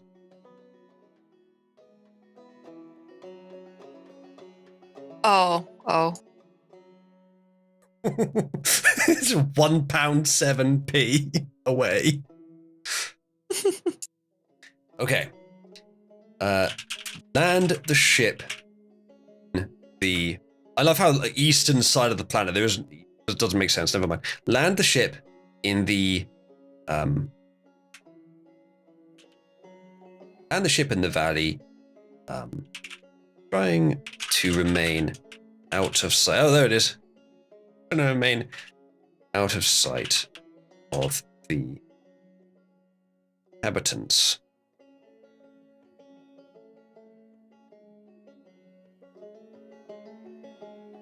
You land the ship in the valley, attempting to remain out of sight of any inhabitants who might be nearby. As you descend, you notice a small stream that runs through the center of the valley, and there appears to be a small grove of fruit trees nearby. Nice. Nice.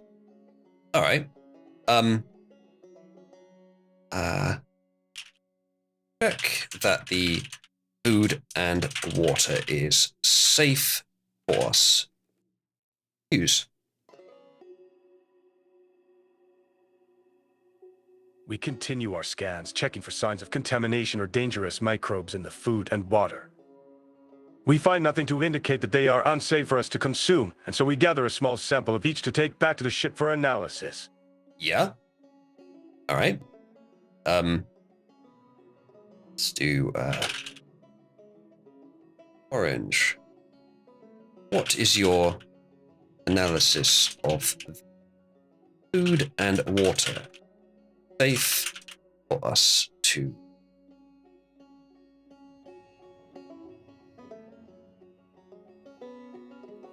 Orange performs several chemical tests on the samples we have collected, and finds nothing to indicate that they are contaminated. He also checks for any potential toxins or harmful substances that we may not have detected during our initial scans. Based on his analysis, he confirms that the food and water appear to be safe for us to consume. Nice. We'll grab some of that then. Chat. It is it's a big day today, a grand and momentous occasion, because 8-Bit Picky is now no longer Discord Kitten. There is now no Discord Kitten in the entire server, and now there is.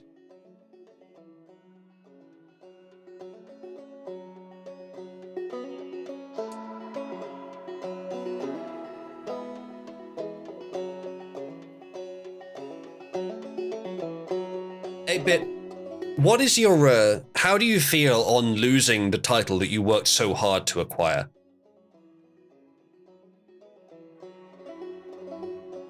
I want to make it clear, guys, that this happened once before stream, and then someone else undid it. If you want to undo it, it's, they're only £19 separated. All right, so gather as much food and water as we can. Add them to our stockpiles.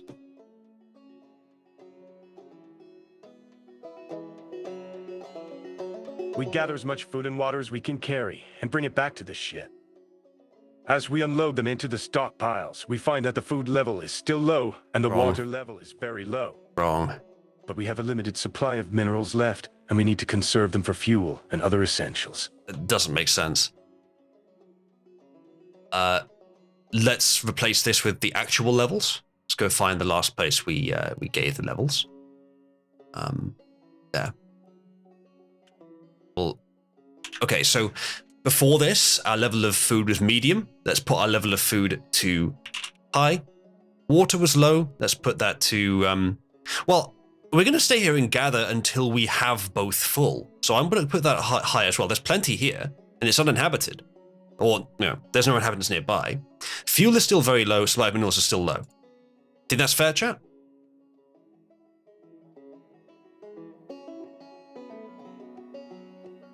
If there's no objections, I will allow that to be our current situation. There actually isn't any backstabbing as far as I've seen.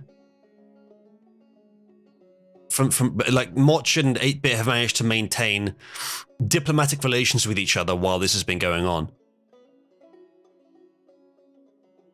Yet. Well, there isn't likely to be now. Unless, of course, Moch throws 1900 User coins into 8-Bit Picky and then 8-Bit becomes the kitten again.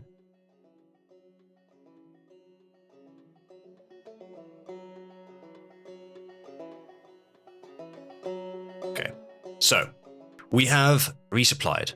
That's good to see.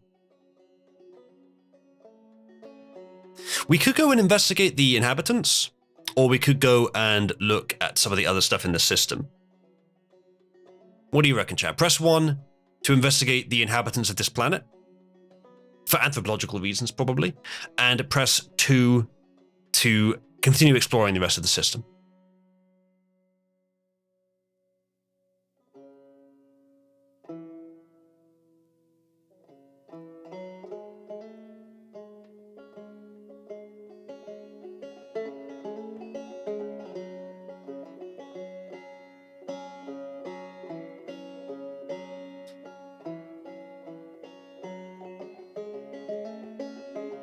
think let's tell the crew to relax for a while, then return to orbit. You return to orbit and allow the crew to rest. However, there are still a number of decisions to make before we can move on. Such as, I think we're going to just replace that, because it got both parts wrong. The crew takes There. a short break, relaxing for a while. We return to orbit, looking for a suitable target to jump to. All right. So, chat, I think we do need to add more elements of interactivity to this, and perhaps more random events. So, within plausibility, I think I will again allow the for cheering to add something to the story. We'll start with a 500, but you can't do anything implausible in universe. You can just make events happen that could happen. Oh, the music is. Why did the gone to music wrong start to channel. play? Yeah, I was wondering. It has actually been playing the whole time, but I haven't been playing it at you in here, because it would break the overlay. However, it is. Yeah, it restarted, so it went to the wrong audio device.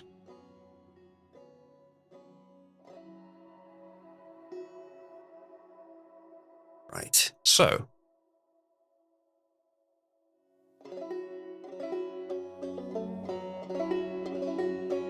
We need minerals and fuel. So scan for sources. Minerals or fuel in the system.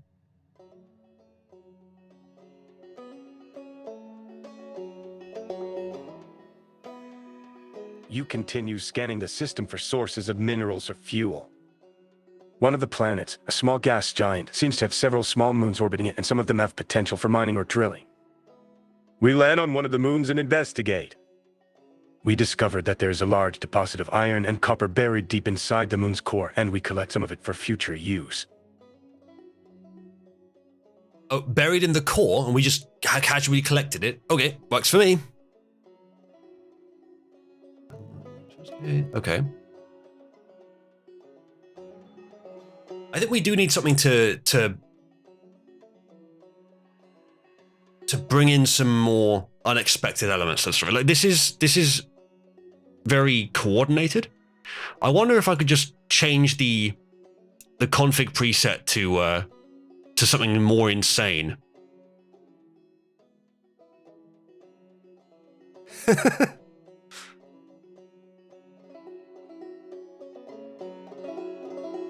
Let's try changing it to something more creative. See what happens. This might go horribly wrong. It might also be more self-contradictory than it was before. All right. So we got some minerals. Let's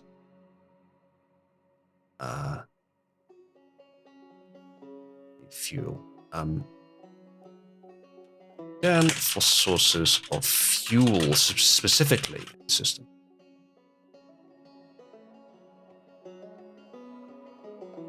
We continue scanning the system for sources of fuel.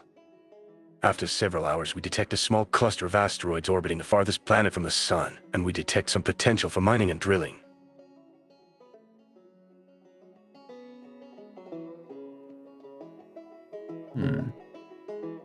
Remember, chat, that this entire stream is a test of this concept.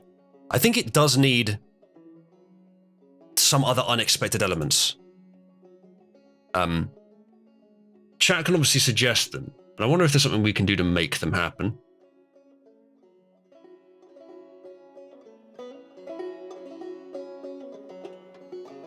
Get as much fuel as we can.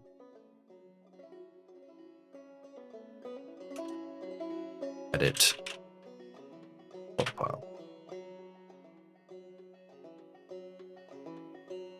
We collect as much fuel as we can gather, and we add it to our stockpile. Our levels of fuel are now very low. I disagree. Alright, sort out our supplies. We need something else other than just the supplies. Which half the point of this stream is to help flesh out the concept. So if you have any ideas, let me know. I think this can definitely become more interesting, especially if we add more Cabal lore into it. We could also do a more sort of focused Darkest Dungeon kind of game, where we expect things to die. Okay, so food high, water high, fuel, medium, minerals, medium.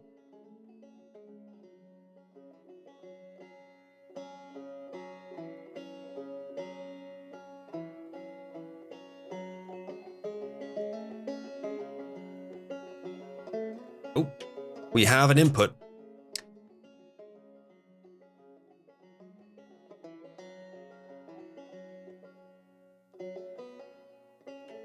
Cabal receives a message from her hated advisory. I think you mean adversary. The pirate vessel Cuckader. The message is a screeching audio clip of the hated Captain Dove. Quote, "I'll get you for raping my precious blocks, wizard Ree." The double spacing. All right, we'll see what that does.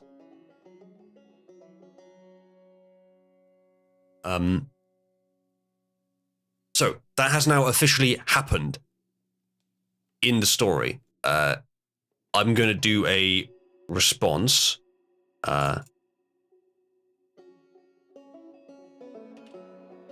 Where is that signal originating? The signal is coming from a star system near the Cabal's current location. Seen. No, the Seamer, it's not. Some people do that, especially boomers will do that.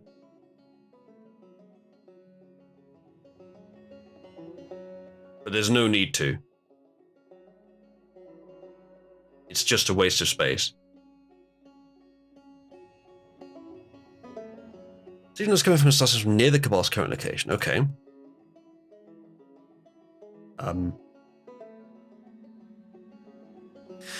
We have the option then to go and either find them or wait for them to arrive here.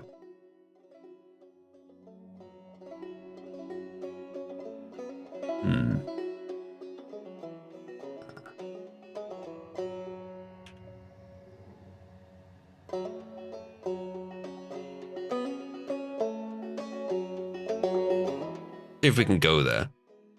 We have do. enough fuel to jump to that system. All right. What do we know about the pirate vessel Cuckader?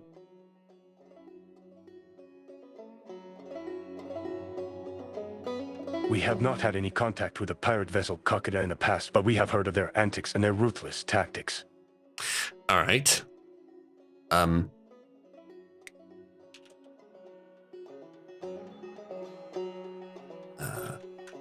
Are we a match for the Cuckader in combat? We are not a match for the pirate vessel Cuckader in combat. Then we better be careful.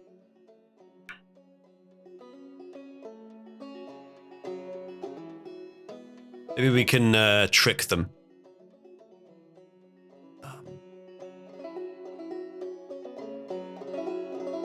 Is the Cuckader heading this way? The Cuckader is not heading our way, but it is not far.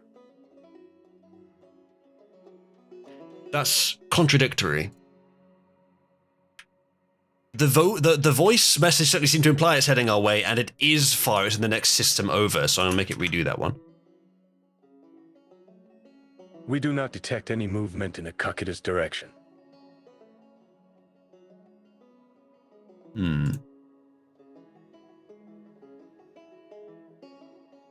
Respond to the Cuckader. Tell them their blocks were asking for it. Maybe we do that. Hold on. So we're just trying to suicide? No. Is there an asteroid field in this system. Oh, I typed that wrong. There's Okay. a small asteroid field in the system. Set up a series of explosive traps in the asteroid field. Dove loves traps. Fucking kill him.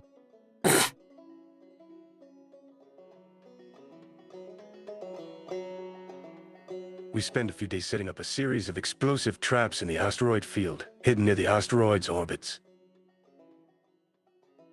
Right. Respond to the Cucker to tell them their blocks were asking for it. And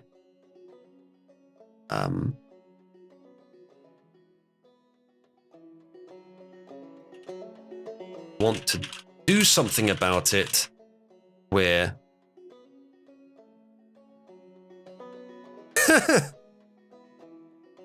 we're mining for resources.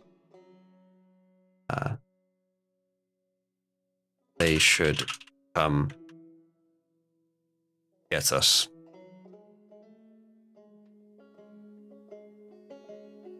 You sent a response to the Kakeda, telling them that their blocks were asking for it, and if they want to do something about it, they can try to find us mining for resources in the asteroid field. Yes, that's what I just told you, AI.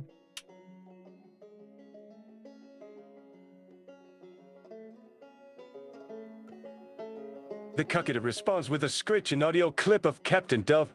Oh, you sneaky bastard. Well, looks like we've got some company to deal with. Let's teach those fools some manners.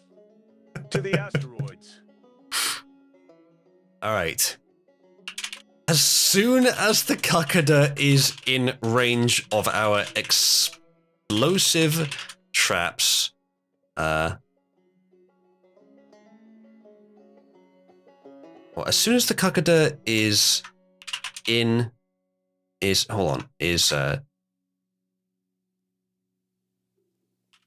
in the asteroid field. Let's just do, when the Kakeda is in asteroid field, start triggering our explosive traps. Try to cripple their ship. Oh, well, never mind.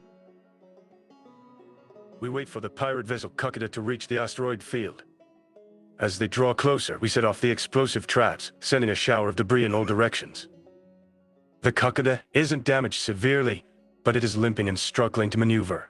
We attempt to disable their engines and take them captive. I think we will delete this last bit, because that's a decision for us to make. But chat, it worked! We managed to get them trapped! Oh, and Watch has changed her profile picture to the kitten. I'm disappointed in you, Much. Chat, make a kitten-ized profile picture for Dai in anticipation of her getting it next. Joke's on you, the Kakeda likes traps. Yeah, likes them a bit too much. Well, we managed to get them with our explosive traps in the asteroid field. Limping and struggling to maneuver. All right, works for me. Let's try to disable their engines and weapons using the asteroid's cover.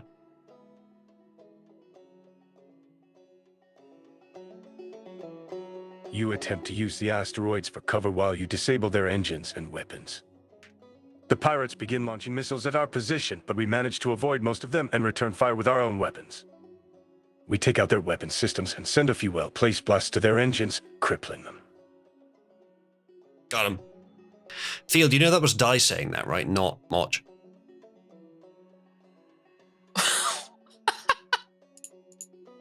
Wow. Well, we've successfully crippled the Kakeda.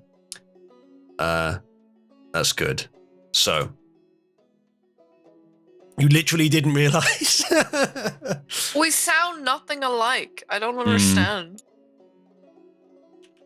Contact Kakeda and order them to surrender.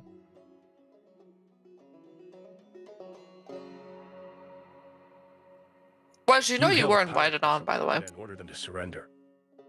They refuse, and as we approach them, they release a wave of drones designed to disable our engines and disable our weapons. All right. Raise shields You know and we're open gonna die fire here. at the drones. The asteroids for cover. You raise your shields and begin opening fire on the drones, dodging their attacks while keeping your distance from the asteroid field. But the drones are too agile and mobile, and you struggle to keep up with them.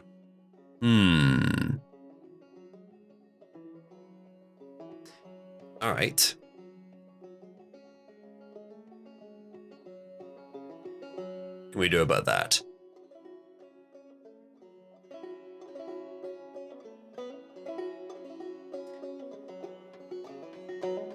All right.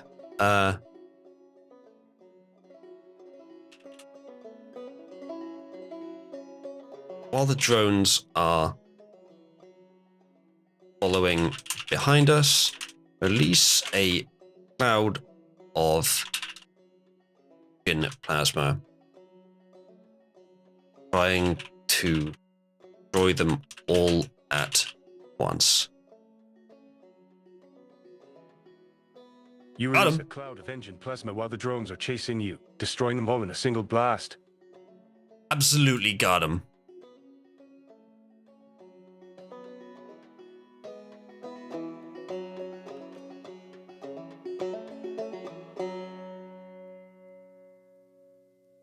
Got him. All right. The Kakada has no more, well, as far as we know, no more weapons available. Watch it self-destruct and try and kamikaze us or some shit. Head back near the Kakada's location and order them to surrender again. You made your way back to the Kakada's location and order them to surrender again. They grudgingly agree and power down their weapon systems. For some reason, Keanu Don't- Reeves got routed to the wrong audio source.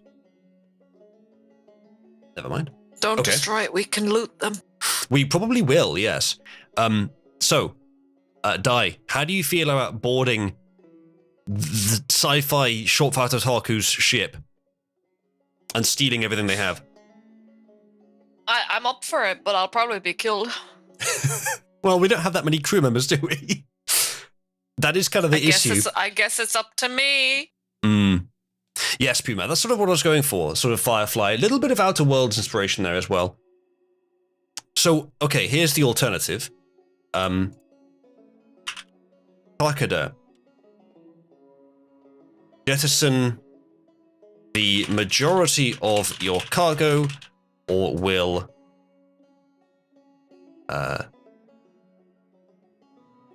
destroy your ship. The hunter Wait, they- became the hunted. They surrendered. We shouldn't threaten to destroy their ship. Why not? Because that's wrong, Dai.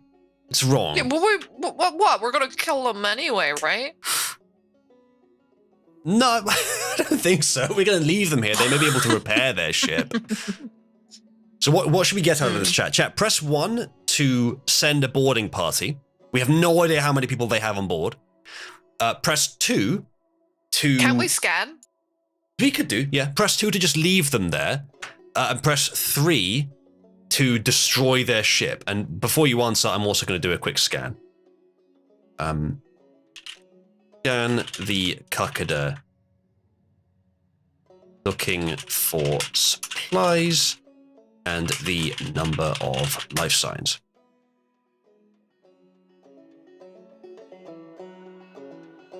You scan the Kakada, looking for supplies and life signs. You find a small amount of food and water, but not nearly enough to sustain the crew for very long. You detect a single life sign, but no other signs of human presence. Oh, Huh. that's interesting. Captain I guess I'll go on. Dov. Just like I Dev see to your- be yeah, I see your crew. piloting as a fucking ghost ship. your crew abandoned you again. I trust if we send a boarding party, you will not exist.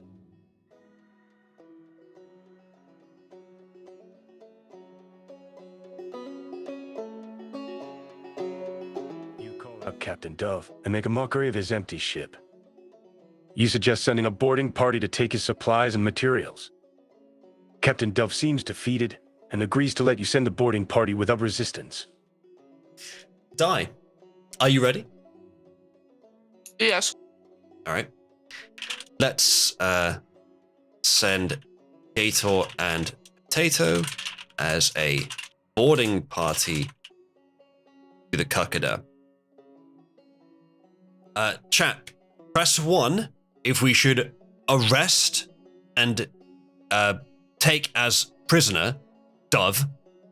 Press 2 if we should just ransack their ship and then leave. If we take him as a prisoner, can we like just take the ship in general and make it ours? We could take the ship. I don't know if it's Isn't it better. more powerful? It does say it's more powerful, yeah. It did earlier. We'd have to repair it, though. I'd say, but I mean, we could do it. We could start a little fleet. Just drop Dove off on the nearest. We can just drop him off on that chat. Okay, here's the strategy. Monkey Planet. Press 4 to take Dove prisoner, repair the ship, and have a fleet of 2 ships, and then take Dove back to the inhabited planet that we found earlier, which has no technology, just nature and primitive humanoids, and leave him there to fend for himself. Yup, I think that's the plan.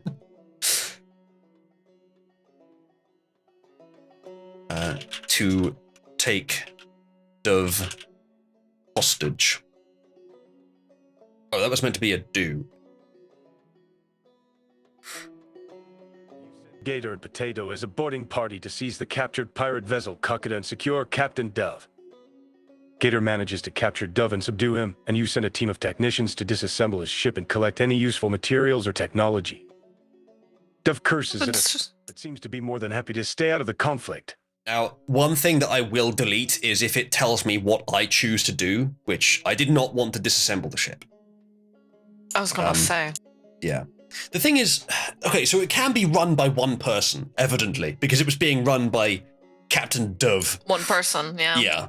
So, but do we want to have 2 ships? I mean, that is the plan that we agreed Yes. to. We'll at least start with that, but don't forget, Di, that means we have to split our crew. We can just put one person in there. We can do. Who should it be then? Should it be Gator, Potato, or Orange? I'd love my own ship, but maybe we should like exile Wes. Wes, how do you feel about piloting the Cuckada? Your job number 1 is get rid of the smell. But you'll have firepower, you know? Double the firepower. You We might will. need that. We will. And we'll also have more space for stuff. Like, you know, we could just use that specifically just for like holding extra supplies and things we need. Mm-hmm.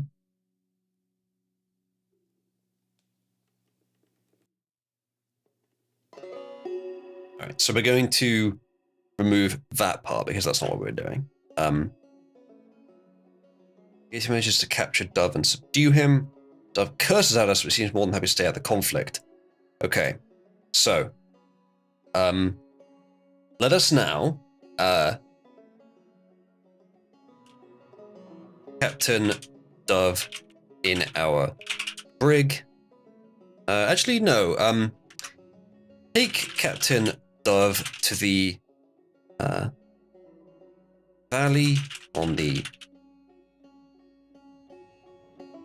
inhabited planet we found earlier and leave him on the surface with some supplies.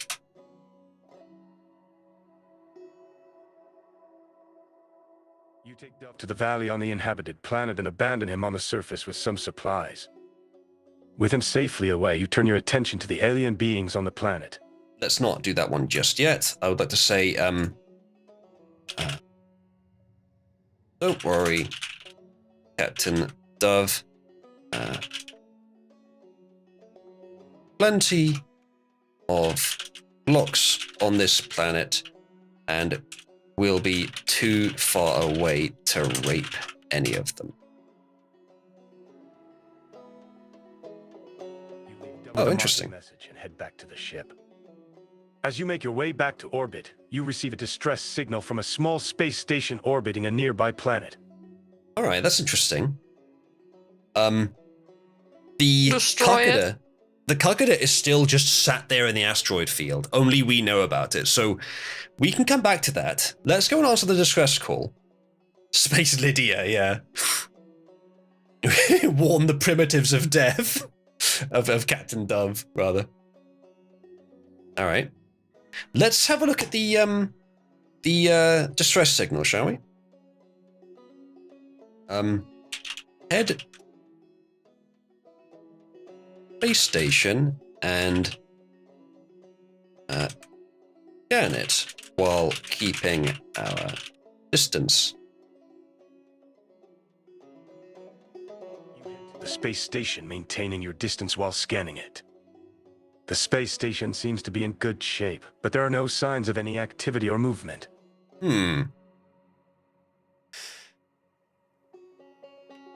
This definitely the source of the distress signal. You ask if the space station is definitely the source of the distress signal. The signal is coming directly from the space station and seems to be genuine. All right. Yes, let's do that.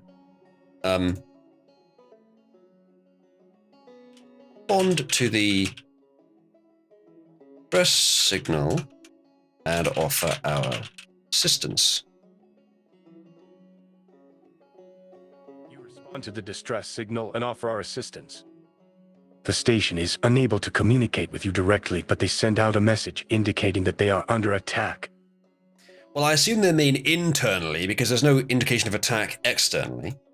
Scan for any signs of weapons fire inside base station.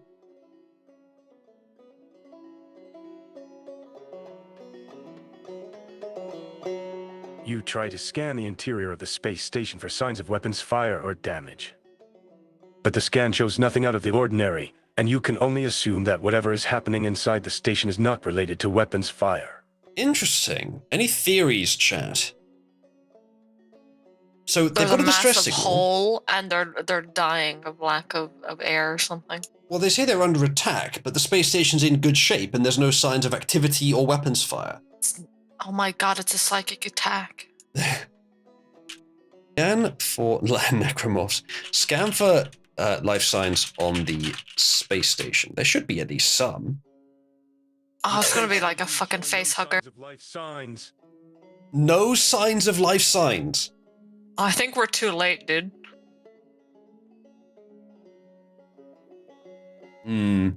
Chat, press 1 to send a shuttle to board the station, and press 2 to try to ask more questions from orbit, but they can't communicate. So actually, press 2 to abandon it.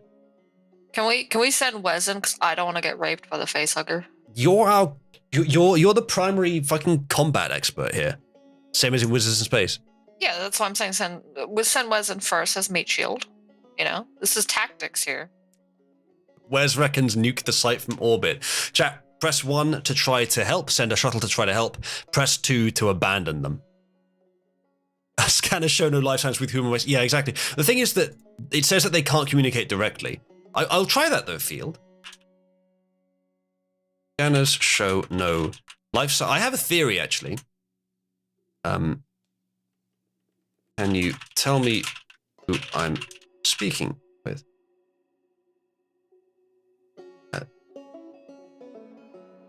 Who you are.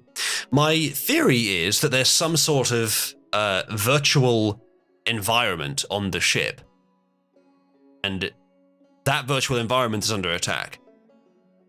It's filled with the neural signals of former people.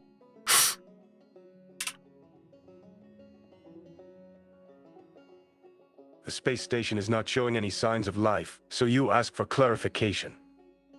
There is no response from the station. All right, now it feels like a I trap. think they're all dead. Either we're too late and like that they all died while we're getting there, or it's a trap.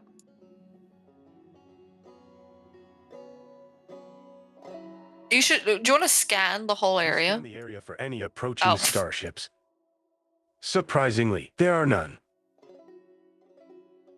Surprisingly. Yeah. What about where we left the ship? Is that like mysteriously gone by chance? Let's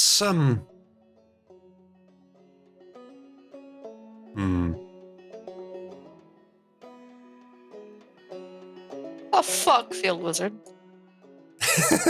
just called die disposable.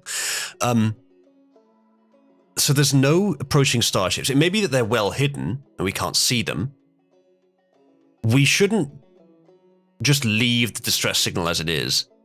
But then again, we don't have a ship powerful enough to take on Do we whatever have we Dev on find. board with us? We can No, send him in. we dropped him on the planet. Oh. I think we're leaving him there too. Thing is, we would get life signs though if there were these Yeah. weird alien things. So If there was anything on the station, we would have got life signs. It could be automated, but they're not responding. Now that we're asking who's there, they're not responding. is there any air in it? Like if we go there, would we even be able Let's to try like? that.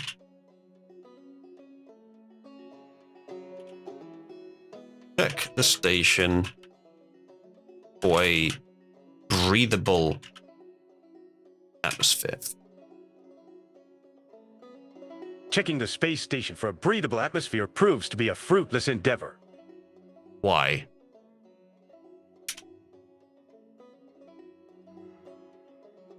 The ship is not equipped with the necessary tools or equipment to determine the atmospheric quality of a space station in orbit. But we Wait, can do it what? with planets. No, that's wrong. That's just wrong. Let's we can do that again.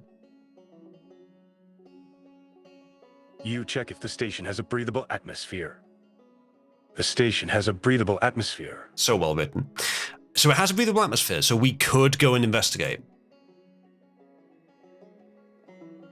But again, I can do it, dude. it Just send could me in. be, it could still be a trap. I'll fight my way out. All right. Want to take A one full of the other two tactical crew gear. members? Do you want to take Gator or Orange with you, or do you want to go alone? You and your knife.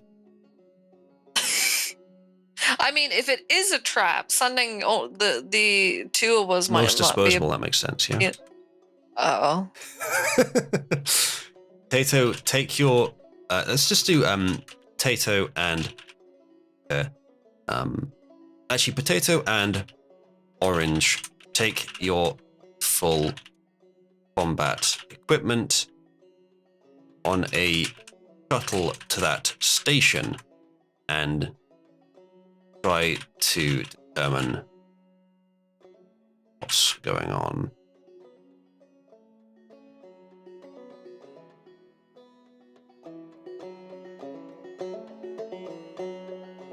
You sent Potato and Orange to the station on a shuttle with their full combat equipment.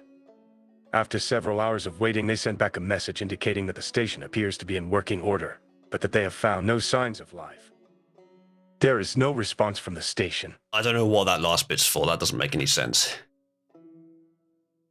I don't know, chat. Is that too boring? Why would we just wait for several hours? I want to regenerate that one.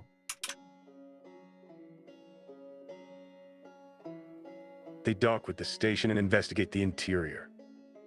They find no signs of damage, but no signs of human activity either. There is no one to be found. Keanu Reeves, he seems so done with us there.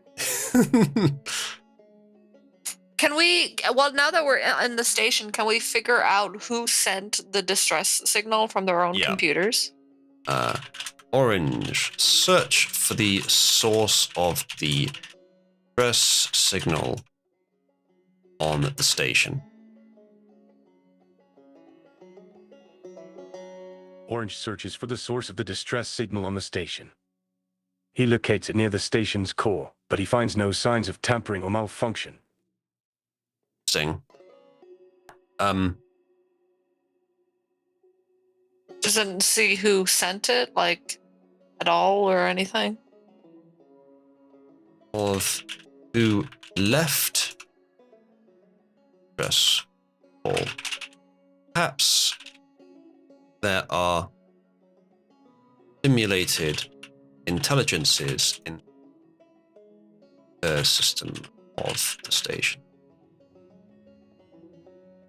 The distress call seems to have been planted by an AI or an intelligence of some sort. Can you tell me more? This leads us to investigate the station's computer systems to determine if there is an AI or intelligence that may have hacked into the distress system. And the result of that is... It is unlikely, but possible. We need to continue exploring and gathering information, hoping that someone or something will make contact. That's an odd response. Can we try and contact the AI through the computers? Well, we have on the- on an the station? input from field here. Says after a few minutes, they hear a rhythmic tapping from the central panic room, and then there's taps in a repeating though flagging manner. How would that happen though, field? There's no life signs. It would have to be a robot. Or a shadow monster that just is incapable of being scanned. Well, let's see what happens. They open the door to find an exhausted AI droid. Its power running out, but still moving as if to cling on to life. They've opened the door to find an exhausted AI droid. Its power running out, but still moving as if to cling on to life. Suddenly, the pirate ship Kakada arrives on the scene, aiming to fire. What? Wizard commands his crew to battle, but quickly Okay, sees the no. Kakada's advanced weaponry That's upon very fire. self-contradictory. Luckily, the Kakada has just enough time for one good No. strike before it has to move on, leaving the Cabal in ruin. That is incorrect. Let's get rid of that. The captain is marooned on a planet. The Kakada is itself ruined. And it's got no one on board it. Unless you scan it and see that there's like something that's taken over, maybe. You can't repair it that quickly. True.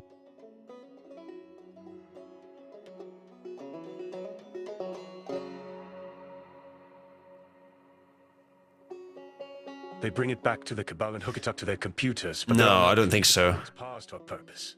They manage to gather a small amount of power from the AI droid, enough to keep it moving, but not enough to sustain it indefinitely. Let's Limited option. let's not do that. Let's instead actually decide what to do. All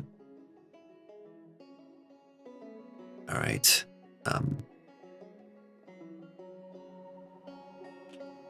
Determine if the AI droid might be dangerous, and if not, bring it back to the ship.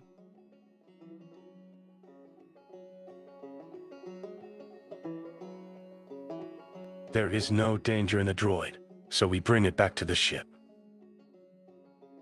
Disable the press signal on the base station. We disable the distress signal on the space station, knowing there is no one in need of help. All right.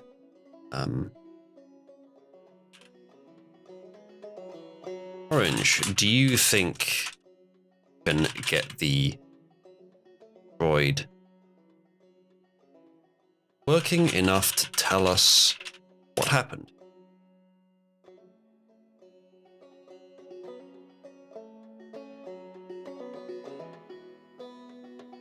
Orange connects the droid to his laptop and starts attempting to repair it. Eventually, he is able to restore enough power to the droid to ask it what had happened on the space station. The droid is hesitant to give details, but eventually reveals that it had been instructed to send out a distress signal if anyone tried to come aboard the station. This was done to deter people from boarding, as the station was full of dangerous criminals on the run from the law.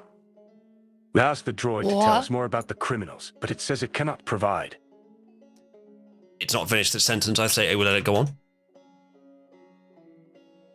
any more information as it had not interacted with them. Okay.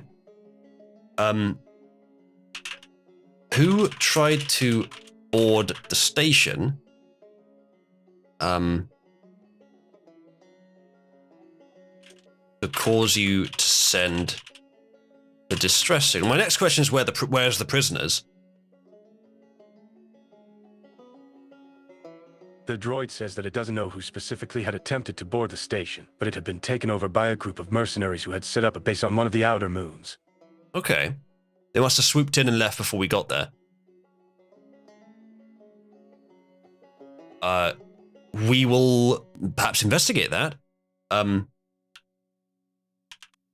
Know where the prisoners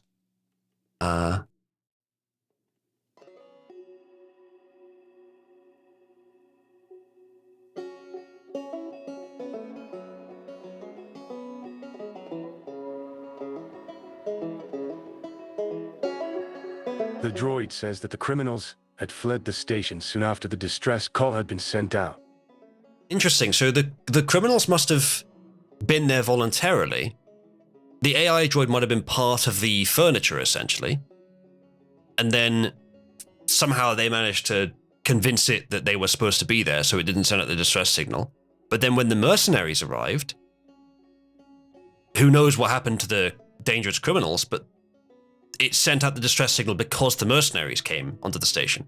Or maybe it sent out the distress signal as soon as the criminals came aboard the station, and that attracted the mercenaries. We could ask it that field, yeah.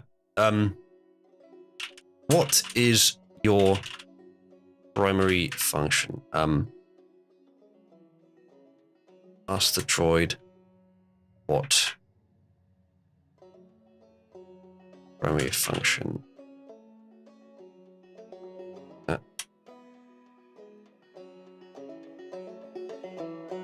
The droid's primary function was to monitor and maintain the space station, but it had been reprogrammed by the criminals to send out the distress call.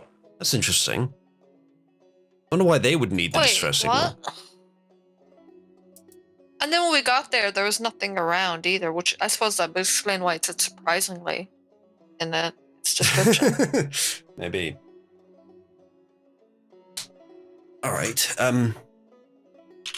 Can you show us on the map exactly where the mercenaries are now? The droid appears to be too damaged to provide any information. I'm guessing it can't get up and point, but we can probably search the outer moons and try and find them if we're interested. Perhaps we should repair the Cucada first. Then we could use its firepower to challenge the the mercenaries. Return to the Cucada and repair. Actually, before we do that, the droid somewhere pure so it can't sabotage our ship. We secure the AI droid in a locked room and begin to scan the system for the mercenaries' location. No, we're not doing that yet. As I said, that is one thing that I will not I will delete from the AI is if it tells us what I'm doing, which we're not. We're returning to the Cucada and beginning repairs. We begin repairs on a pirate vessel Cucada to the damage we caused during the battle. After a few days, we are confident that the pirate vessel Cucada is fully functional. Let's send and Orange aboard Cucada. The Cucada is more powerful, so we'll send Gator and Orange aboard the Cucada. And have it follow while protecting us. Daphne. Gator and Orange climb aboard the Cuckada and wait for the captain's orders. Wizard tells them to protect the Cabal at all costs and to follow her wherever she goes. We now have a convoy, chat. I'm going to put this in the memory. We also have a captured ship called the Cuckada, which is large and well armed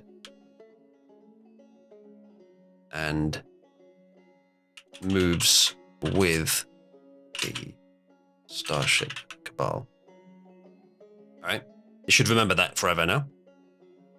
Field, we could rename the ship. Yeah, chat. I'm open to suggestions for what to rename the Cuckada to.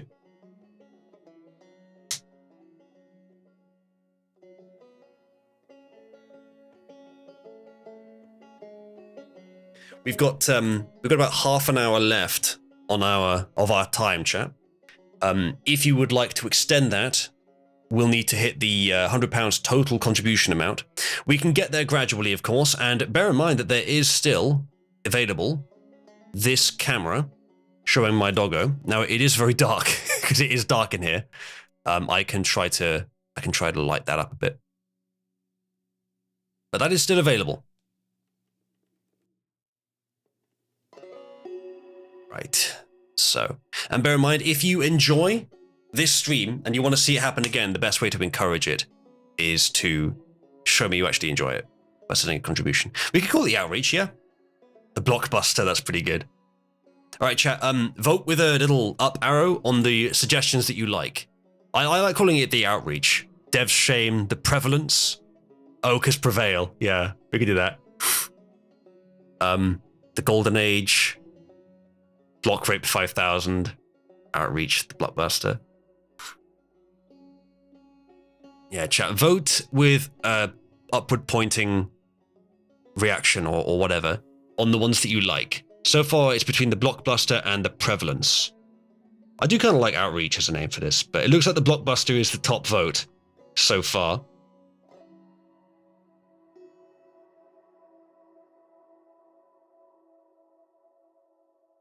All right, another 10 seconds on the vote, and then we'll decide from which one has the most. I'm going to switch earpiece. Give me a sec.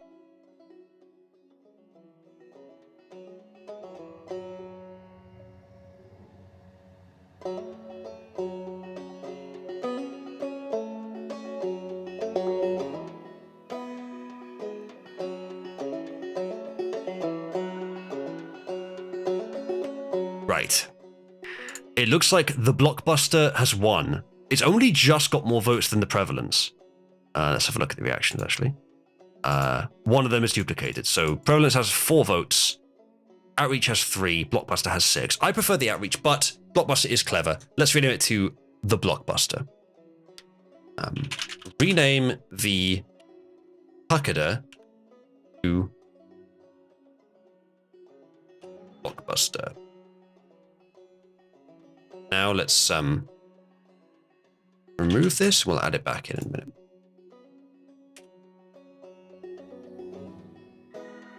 The Cuckada is renamed Blockbuster. Yes, it is. I'll now put that in the memory. It also have a ship called the Blockbuster. It's large and well armed and moves with the Starship Cabal. Okay, good. Okay, congratulations, chat. And bear in mind that 8-Bit Picky is still the Hour Hero, so she still has priority on choices made in the story. If you want to become the Hour Hero, you just need to be the last person to contribute within the hour. And there's 18 minutes of the hour left. So, let's continue with the story. We have in tow a powerful ship now. Shall we go and explore for the mercenaries, chat? Chat, press 1 if we should go and try and find the mercenaries, and press 2 if we should do something else. I suppose so, Pumat, yeah?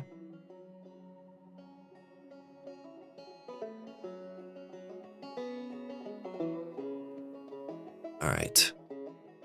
1 it is. Search the outer moons for the mercenaries.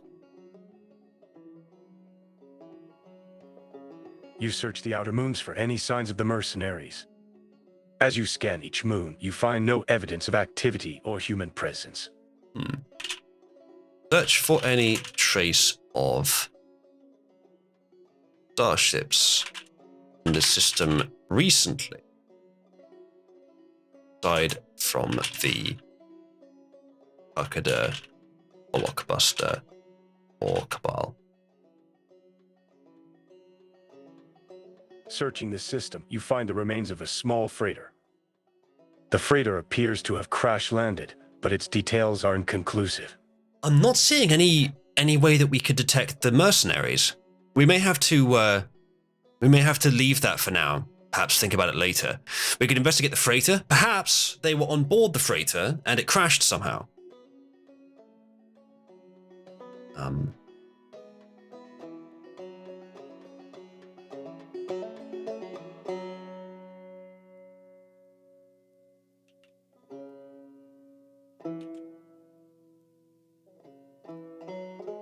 I would like to know where the freighter is. And the remains of a small freighter. Where is the freighter? How long since the crash? The freighter is located on the 4th moon from the planet. It seems to have crashed around 3 weeks ago. All right. Interesting. Scan the crash site for flies. Is there a breathable atmosphere on that moon?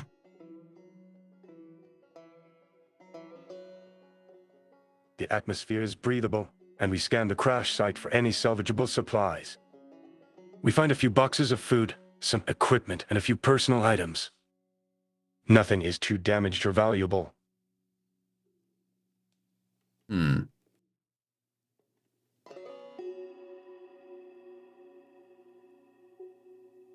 You know why the freighter crashed? Is there any signs black box? of? Yeah, that's a good idea. Investigate that.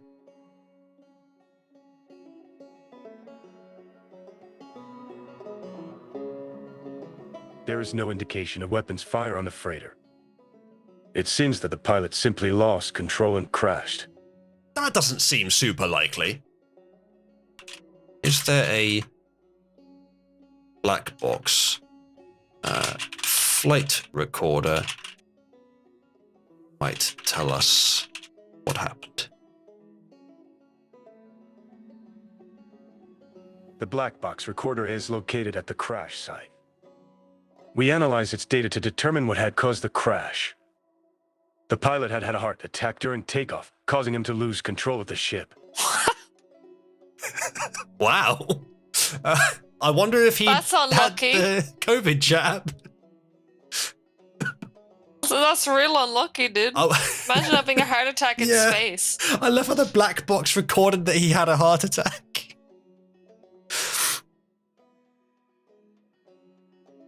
Yeah, that kind of Hasn't been sucks. tampered with, eh?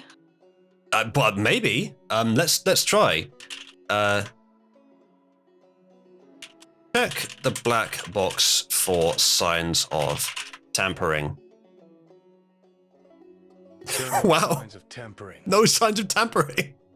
This is really what happened. Damn, that's really unlucky, dude. Having a heart attack in space. I think where's this implying that the AI has failed to create an interesting story here? And that we should correct it. Hey, I we've- think it's interesting he had a fucking heart attack. Yeah.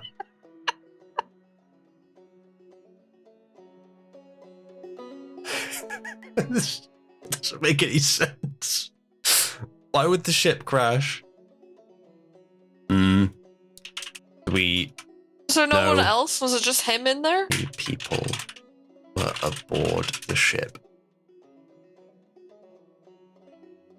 We do not have any information on the number of people aboard this ship. So we know it was a heart attack. We don't know how many passengers there were. Surely you'd be able to find that in the logs. And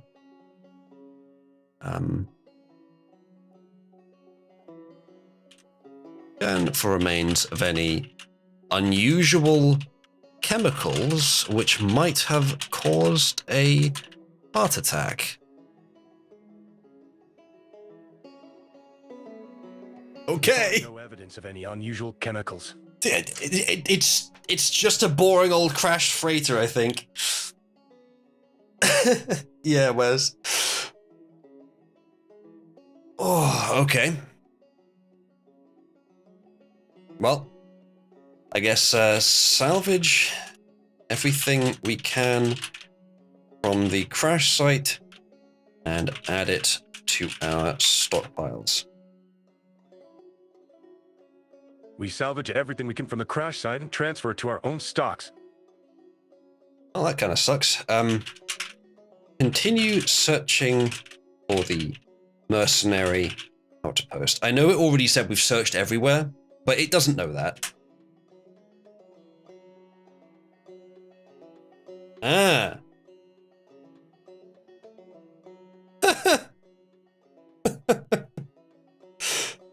We continue searching for the mercenary outpost. Finally, we find a hidden base on the 8th moon of the 4th planet. We sneak onto the base and plant explosives throughout the compound. Jumping the gun a little bit there. Base. We might do that, but we have to figure out how to sneak on first.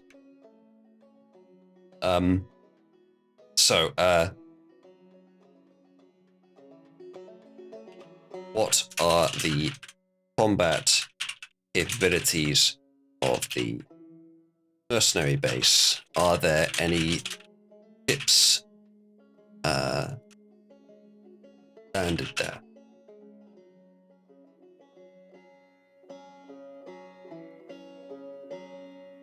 How are there no ships? Doesn't make any sense. Unless it's somewhere else in the system. The base is a collection of buildings and defenses, spread out over several square miles.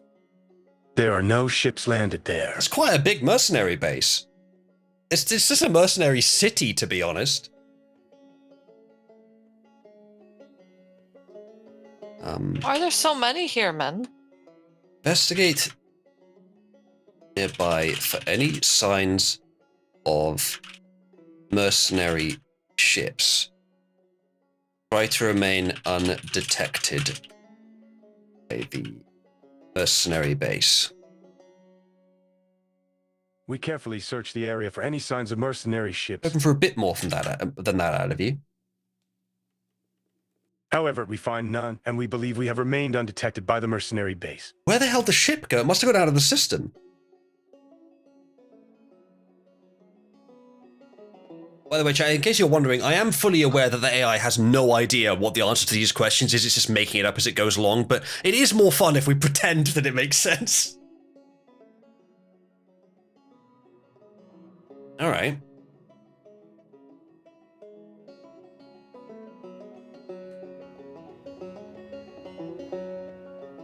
Chat, press 1 to... I think we should investigate first, but press 1 to try to infiltrate the base and learn more.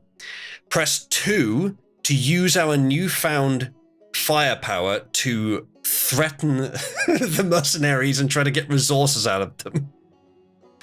It's true, there's no reason to believe they're hostile. Like, a settlement that large, it's not just soldiers. It's got to have civilians as well. Unless it's, like, mostly, like, orbital guns, which means we don't want to fuck around with them. If it's several square miles of defenses, then I doubt we can try to blackmail them.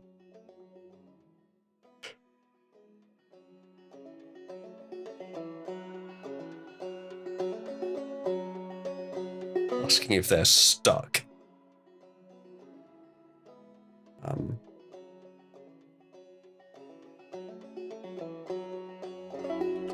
Main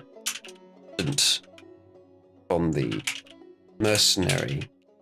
Actually, Scan the system for any features which could obscure a starship, such as nebulae or dense asteroid fields.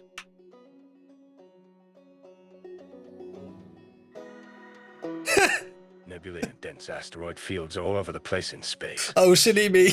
To help conceal a starship, we need something different, like a large planet or an undiscovered asteroid field. No, Keanu, that doesn't make any sense. Also, I'm not trying to conceal a starship. I'm just looking for any concealed ones. That's true, Keith, but they need a loyal crew. I can make it redo that. It doesn't make any sense as a response. We scan the system for any areas that might obscure the Cabal. No, I'm not trying to...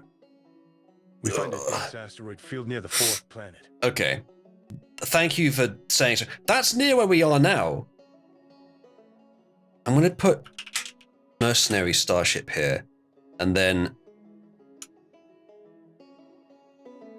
do that. Yeah, that's close enough. Okay, so the fourth planet is where we are now. There's a dense asteroid field nearby that could obscure a starship. That may be where the mercenaries are. Search the dense asteroid field for the missing mercenary ship.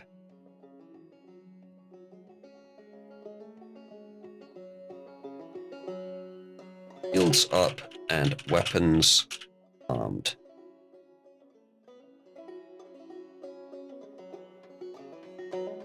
We carefully search the dense asteroid field for any signs of the missing mercenary ship. As we approach the field, we find that the asteroids are not natural, but seem to have been artificially formed. We also detect several large, round objects inside the field, but we cannot determine their function or purpose. Now that's interesting. Potentially. A fake asteroid field with several large round objects.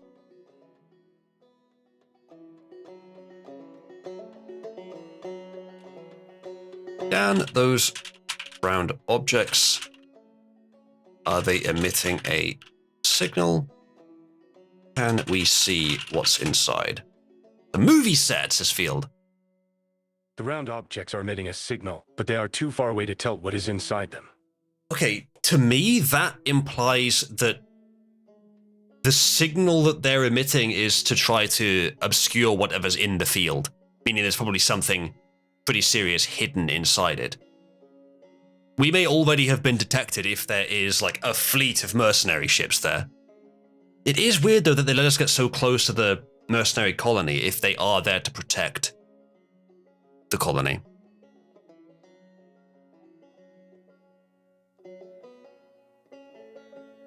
Buried treasure. That is another possibility, Keith.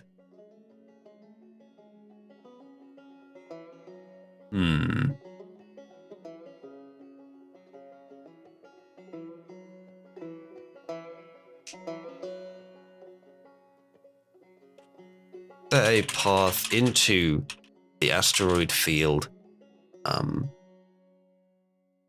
which avoids round objects completely. There is a path into the asteroid field which avoids the round objects Oh, that's the wrong one. Music. Yeah, it's the, I went to put the music onto the music channel, and then the voice started, so it put the voice in the music channel. Fucking jump scares me every time. It restarts playing every hour because that's how long it is. All right. Path test which avoids round objects completely. There is, okay. Shall we take that path, chat? Or is that exactly where they'd want us to go? What do you reckon? Do you think it's a trap?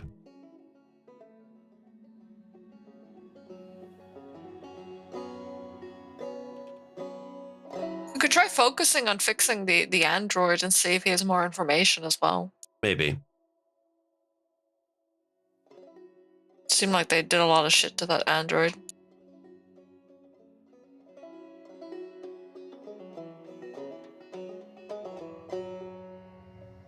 Orange believes the round objects might be a type of proximity mine or other defensive measures. But we can't scan for explosives. Well, he probably is right. What are they protecting in the middle of this asteroid field that we can't scan into? It probably is, at least one ship in there. Chat, press 1 if we risk going into the asteroid field. Press 2 if we should wait, gather more information. What do you think, Di? I mean, we shouldn't let fear control us, you know? We can take on any fleet. We have 2 ships. Now, that doesn't mean we can take on any fleet. They could have a lot more than that, especially if they have a mile-across mercenary colony. Sounds like you're not believing. I have an idea. Well, that kill yourself. Kill yourself, please. Who? Oh. But Maybe our distance, try to send a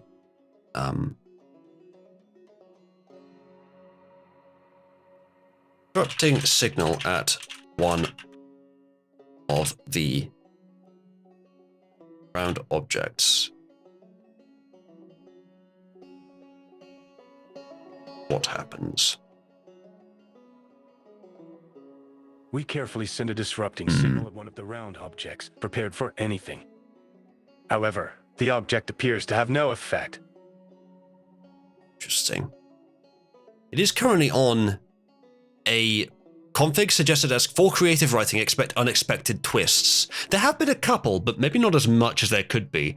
However, if we put something called Writer's Demon, which is extremely imaginative, sometimes too much, then it might just stop making sense entirely.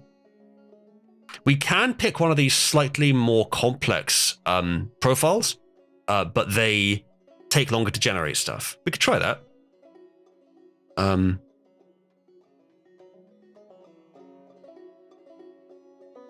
of them really sound like what we're after, to be honest. What is we can increase the probability of randomness from it. We could also try using the same config I used for the AI battles, which had a higher randomness, I think. Try boosting both of these. Put up to 1.3 and put this up to there. this cowardice needs to stop. What cowardice? You need to just do something, man. I'm trying to make the AI give us more things to do. Oh, okay, sorry. Yeah. All right, so no effect on the mines.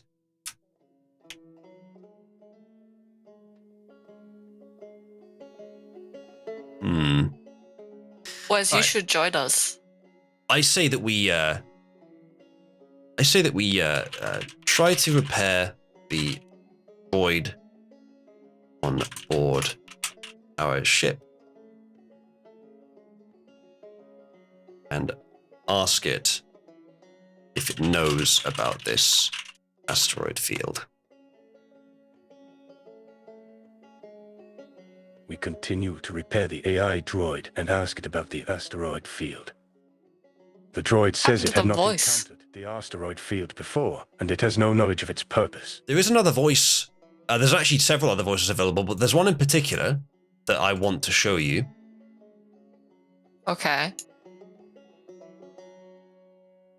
See if you recognize who this is when we enter something. Of course, now I just got to think of something to enter.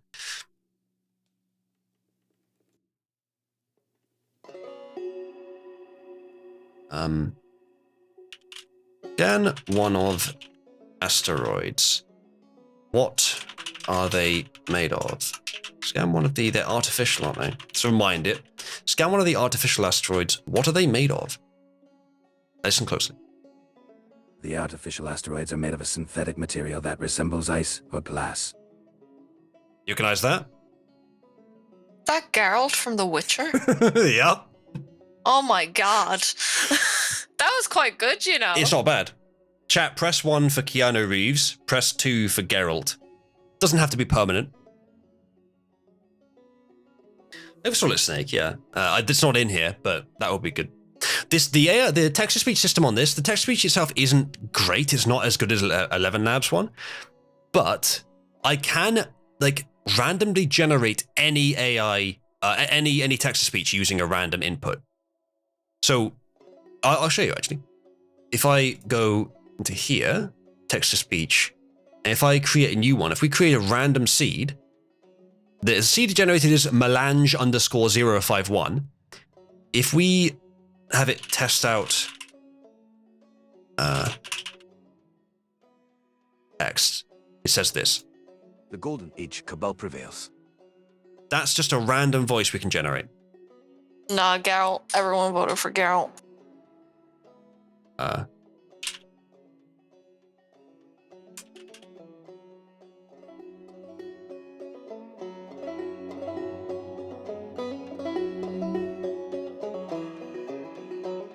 Randomize again. The Golden Age Cabal prevails, and all its members are based block rapists. So there are about 10 default voices, and I've already been through them. I only recognized Geralt and Keanu Reeves as distinct voices. But my point is that we can just generate any voice with this system. If we get tired of one voice, we can just generate a new one. There's basically infinite voices. Geralt. The Golden Age Cabal prevails, and all its members are based block rapists. That was squad. Randomize again. North_party. The Golden Age Cabal prevails, and all its members are based block rapists. This is Whiting Bale. The Golden Age Cabal prevails, and all its members are based block rapists. That's very Asian sounding. Randomize again. This one is just called Sock.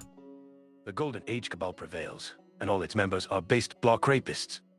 It does have female ones, but most of them are male. The Golden Age Cabal prevails, and all its members are based block rapists.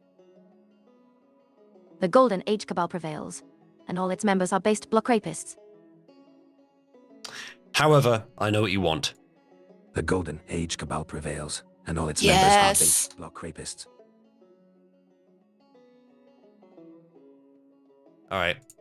For now, Geralt. Okay, so the asteroids are a synthetic material that resembles ice or glass.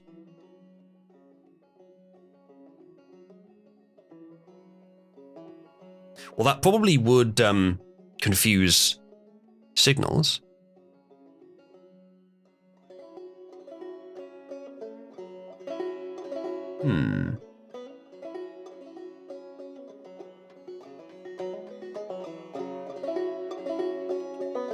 Launch a missile at one of the asteroids near the edge of the field. Try to remain hidden. Probably gonna head off now. I'm pretty Alright. tired. Towards the edge of the I'll keep asteroid, listening, though. hiding from detection. The missile explodes on impact, and we are surprised to discover that the asteroid is hollow and contains no inner structure. Oh. All Good right. night, chat. Good Good luck night, with your Di. mystery. We're ending the stream soon. Bye. Alright. See We ya. have damaged the asteroid field. It probably belongs to someone, but I suggest that we continue damaging it and just see who pops their head out.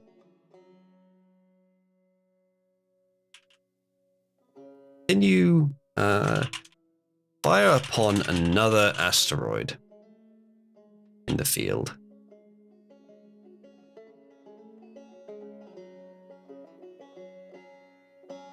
We fire upon another asteroid in the field.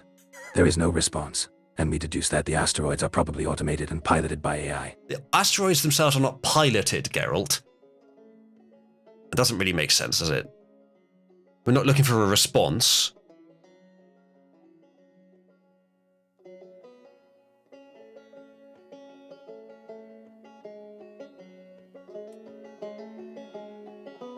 Or retaliation.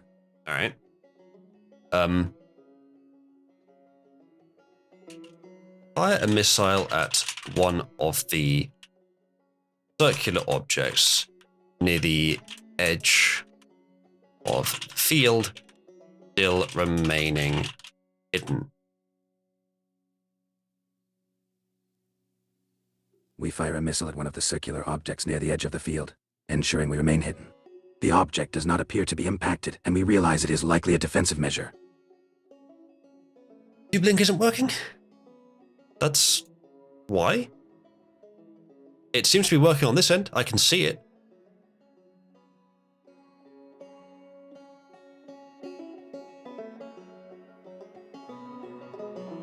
Well, Keith, I think the idea that I wanted to pursue for this is that we can generate Cabal lore by doing this. And we kind of already have. But I think too much of the time is spent trying to make the AI say something interesting when it tends not to be too interesting.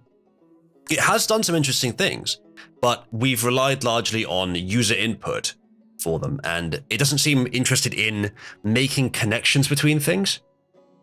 We could try to tweak it. Like, there's lots of tweaking that we can do. That part isn't working. Contradict yourself. Yeah, that didn't work.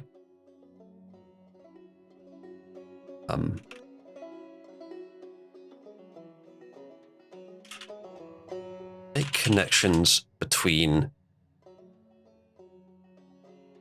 story elements and give plenty of objectives. See if that does anything.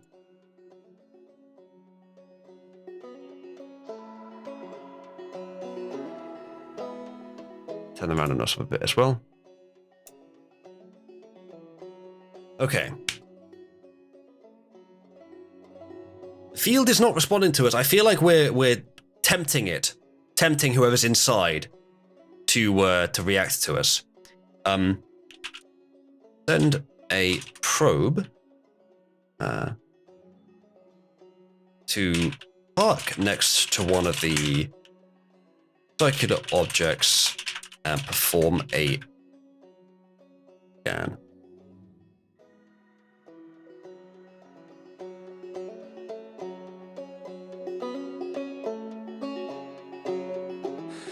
We send a probe to park next to one of the circular objects and perform a deep scan.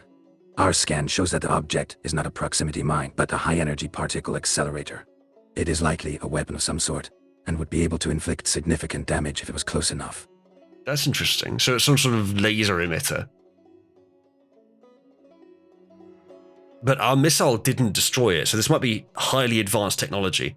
This seems like something very, very valuable is hidden here, and we are not going to be able to get to it. I say that we piss off for now, go to the, as Field suggests, go to the mercenary city, and see if we can make contact.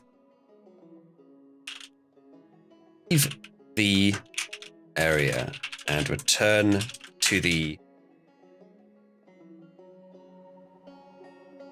mercenary outpost, remaining hidden from it. Return to near the mercenary outpost, remaining hidden from it. We withdraw from the asteroid field and return to near the mercenary outpost. We do not detect any changes or movements from the mercenary base. All right.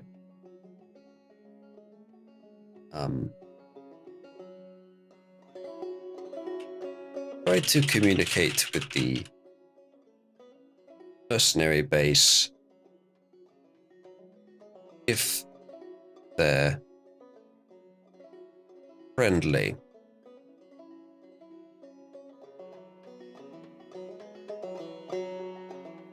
We attempt to make contact with the mercenary base and determine if they are friendly.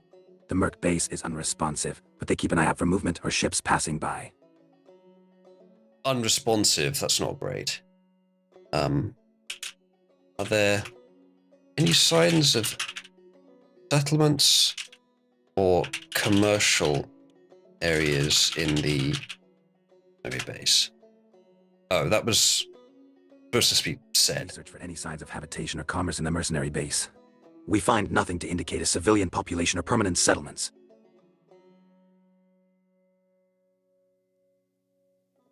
Okay, so it is just a military base with mercenaries.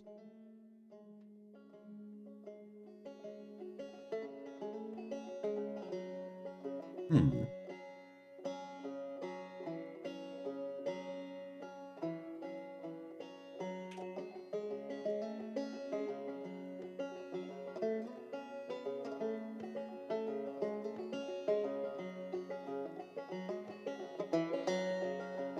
We do not have enough fuel to jump to the next system.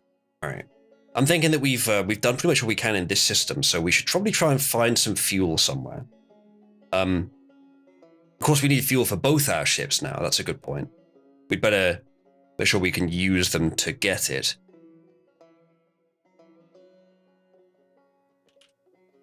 The system for sources of fuel. The system has plenty of gas giants that should contain plentiful amounts of hydrogen for fuel. All right, then. Correct. Fuel from the gas giants until our fuel stockpile is full. We extract fuel from the gas giants, filling up our fuel tank to the brim. All right, then.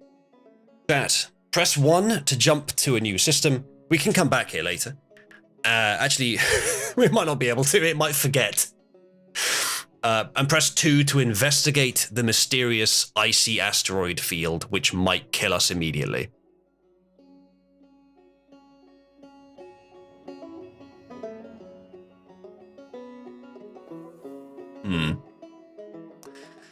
Well, we're probably going to end the stream very soon, so I say let's go and investigate it.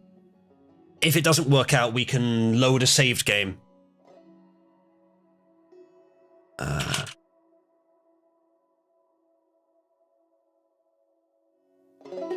Back towards the artificial asteroid field and prepare to enter it.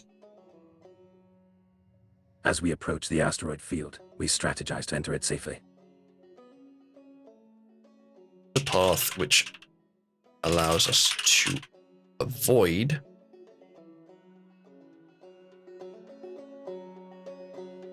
and objects and move center of the field. We enter the asteroid field using the safe path. We believe we are only halfway through the field when we encounter an energy pulse that damages our shields.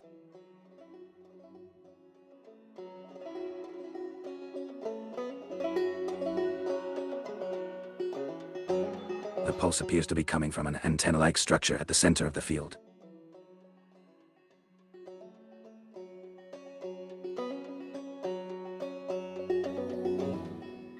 Can we reach the structure for pulses?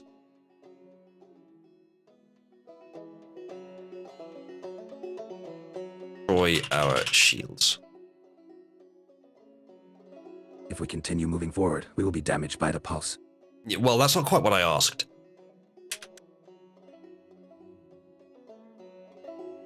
The signal from the center appears to be getting stronger. It seems likely that it would overload our systems and damage us if we continue. Damn, chat, they really don't want us going in there.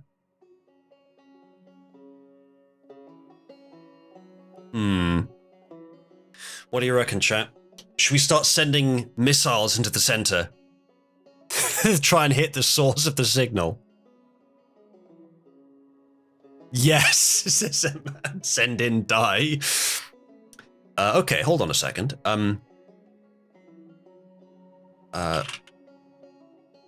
Would a smaller ship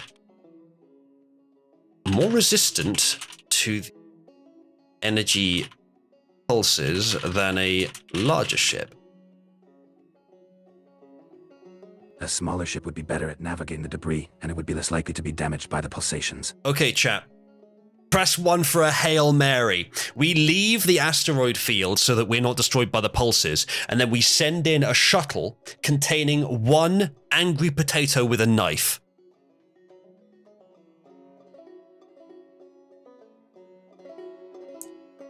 All right. leave the asteroid field and send in Potato, armed to the teeth, Stu. Well armed and armored in a shuttle.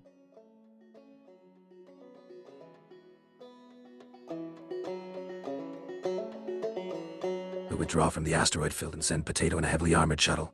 Potato is cautious and careful and takes note of all the weapons and hazards in her path. She approaches the center of the field, using her own thrusters to create a gravitational pull that prevents the asteroids from pulling her in. Potato, what's the structure at the center of the field? The structure is a strange configuration of panels and tubes, which appear to be collecting and directing a powerful burst of energy. She calls for a closer investigation, knowing that she needs to be careful not to fall into its radius. All right. Can you find the source of the harmful pulses? Perhaps we can move our ships closer in.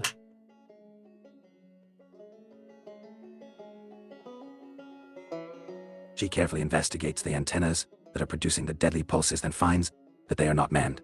They seem to be on a sort of autopilot, responding to any movement within the field. She urges the captain to hold back, warning her that any further approach could endanger everyone. It's written this fairly well, hasn't it? Okay. Potato, can you board structure and try to disable the pulses?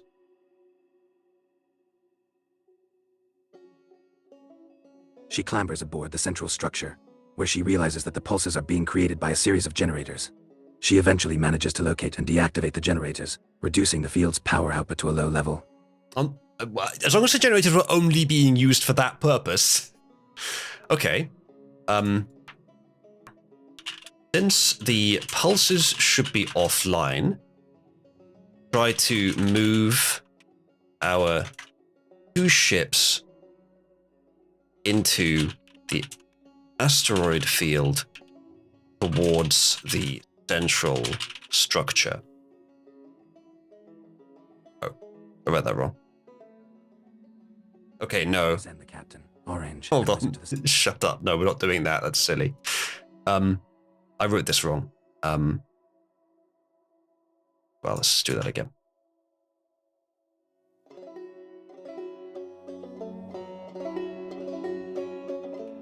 Move our ships.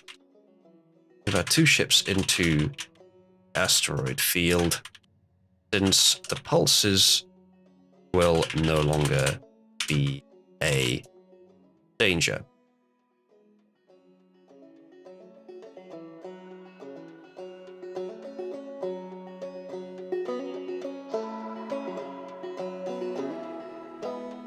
When we scan the structure from our ships, try to determine its origin. We carefully guide our 2 ships into the asteroid field, safe from the deadly pulses. We scan the structure and realize that it is not an original feature of the field. Not a real field. An advanced technology that was once present here, but is no longer. Interesting. Could be anything inside, chat. He's the only real field. I think you got to mention after all field. I think chat, like, forgive me for jumping the gun here, but I just want to say, jackpot. And that's when the Sentinel is activated. Well, let's hope not, eh? We got in this far. Strange that no one else ever got in this far. The space is quite large. Loot, loot, loot, loot, says Field. We could certainly try looting. All right. Send Orange onto the central structure and search for useful technology and resources.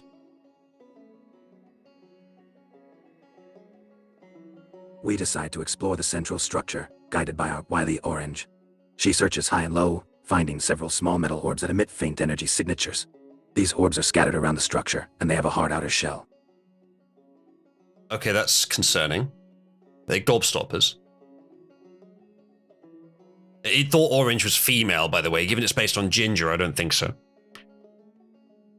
Hard outer shell. Well, they're definitely concerning.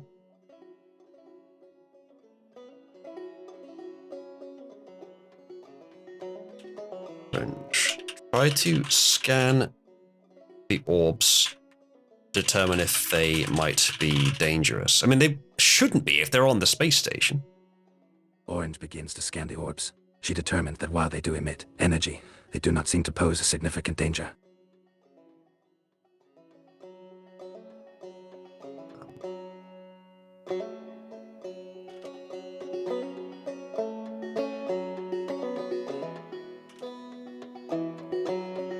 Should get the genders right now. Okay, the orbs don't pose a significant danger.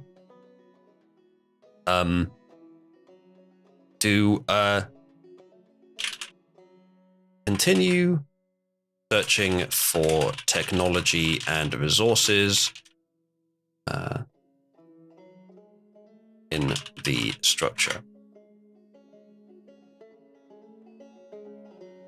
While scanning the orbs, Orange locates a number of cables and wires that seem to lead to different areas of the structure. He carefully traces them, determined to find the source of the energy the orbs are emitting. Let's keep going. On closer inspection, the orbs are connected to a system of large tubes and pipelines that appear to stretch far out of view. Orange suggests that we investigate the tubes to see where they go and how they're connected. Send Orange and Kato together. Investigate.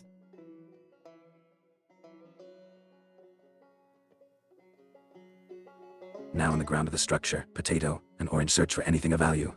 While exploring, Potato makes a fascinating discovery. The central structure seems to be generating energy of its own, independent of the orbs or the antennas.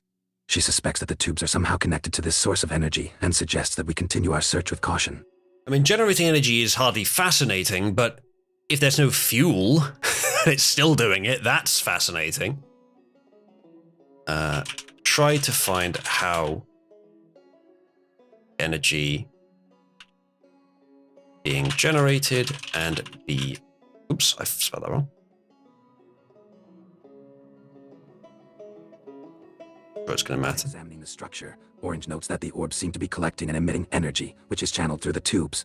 There is no obvious power source or fuel feed, but it is possible that the orbs are tapping into an external power source. He suggests that we continue exploring, hoping to uncover any new clues or secrets. Lads, what we appear to have here is these weird orbs which just generate power. We could just, assuming that we can make the systems compatible, we could just bring some of the orbs on board and never run out of power. Use them to bolster our fuel supply. Let's ask if that's possible.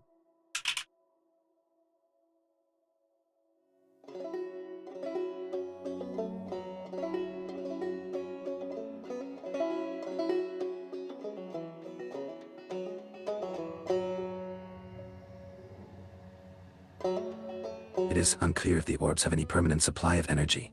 However, they appear to be capable of self-sustainment, suggesting that there may be some source of power hidden within them.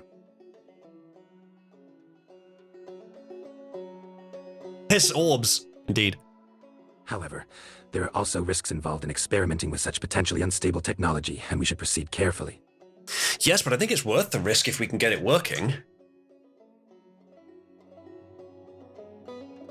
Right. Chat, I think we'll wrap up here. Message received loud and clear. You got no contributions for the entire stream, so I will maybe put this idea on the back burner, or do it when we're not, you know, like at different times throughout the day if I feel like doing something more chill. But I'll also try to improve it so it's more exciting. But yeah, we'll wrap up here, and I'll do a different kind of stream tomorrow. Yeah, I think there's definitely potential here, and I think adding more like Cabal lore things to it for it to use would make things more interesting as well. I did configure it to be more creative towards the end, and I think it was better. So yeah, I think this is not a bad idea. This is something that I could do. Understood, Meatbun. This is something that I could just do while I'm. If it's not during stream time and I want to run something for chat, I could just set this up. An antagonistic party to provide challenges. Yeah, no, there's definitely lots of things like that we can consider adding to this. Certainly, establishing an antagonist at the beginning would be a good idea. Having Captain Dove in there was a good idea. The thing is that we we outsmarted them very quickly. Well, Field, I'm not particularly interested in conflicts either. I'm more interested in discovering things like this. The artificial asteroid field with the fake glass asteroids and the orbs that appear to be particle accelerators, the structure inside emanating dangerous pulses that don't affect smaller objects but we can turn off. We get in and we find potentially an unlimited source of fuel. That's really cool. That's the kind of thing I'm wanting this AI to give me. So I hope we'll come back to this. Next time maybe I'll try and add more to it and make it more worth contributing towards. Yeah, they were so quickly defeated, the Kakada. We could have it be a faction is our enemy rather than a single ship, because then a faction can just keep sending ships. That's true, Field. That's true. Oh, I see what you mean. Okay.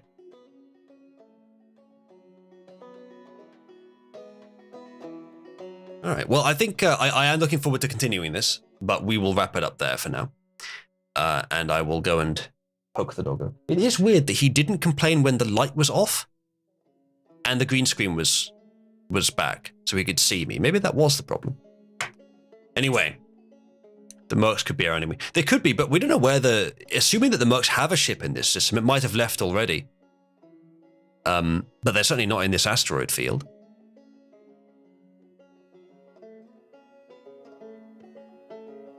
Maybe, Pesto, we could have the AI assign numerical values. Yes, but I think it would still forget them quite regularly.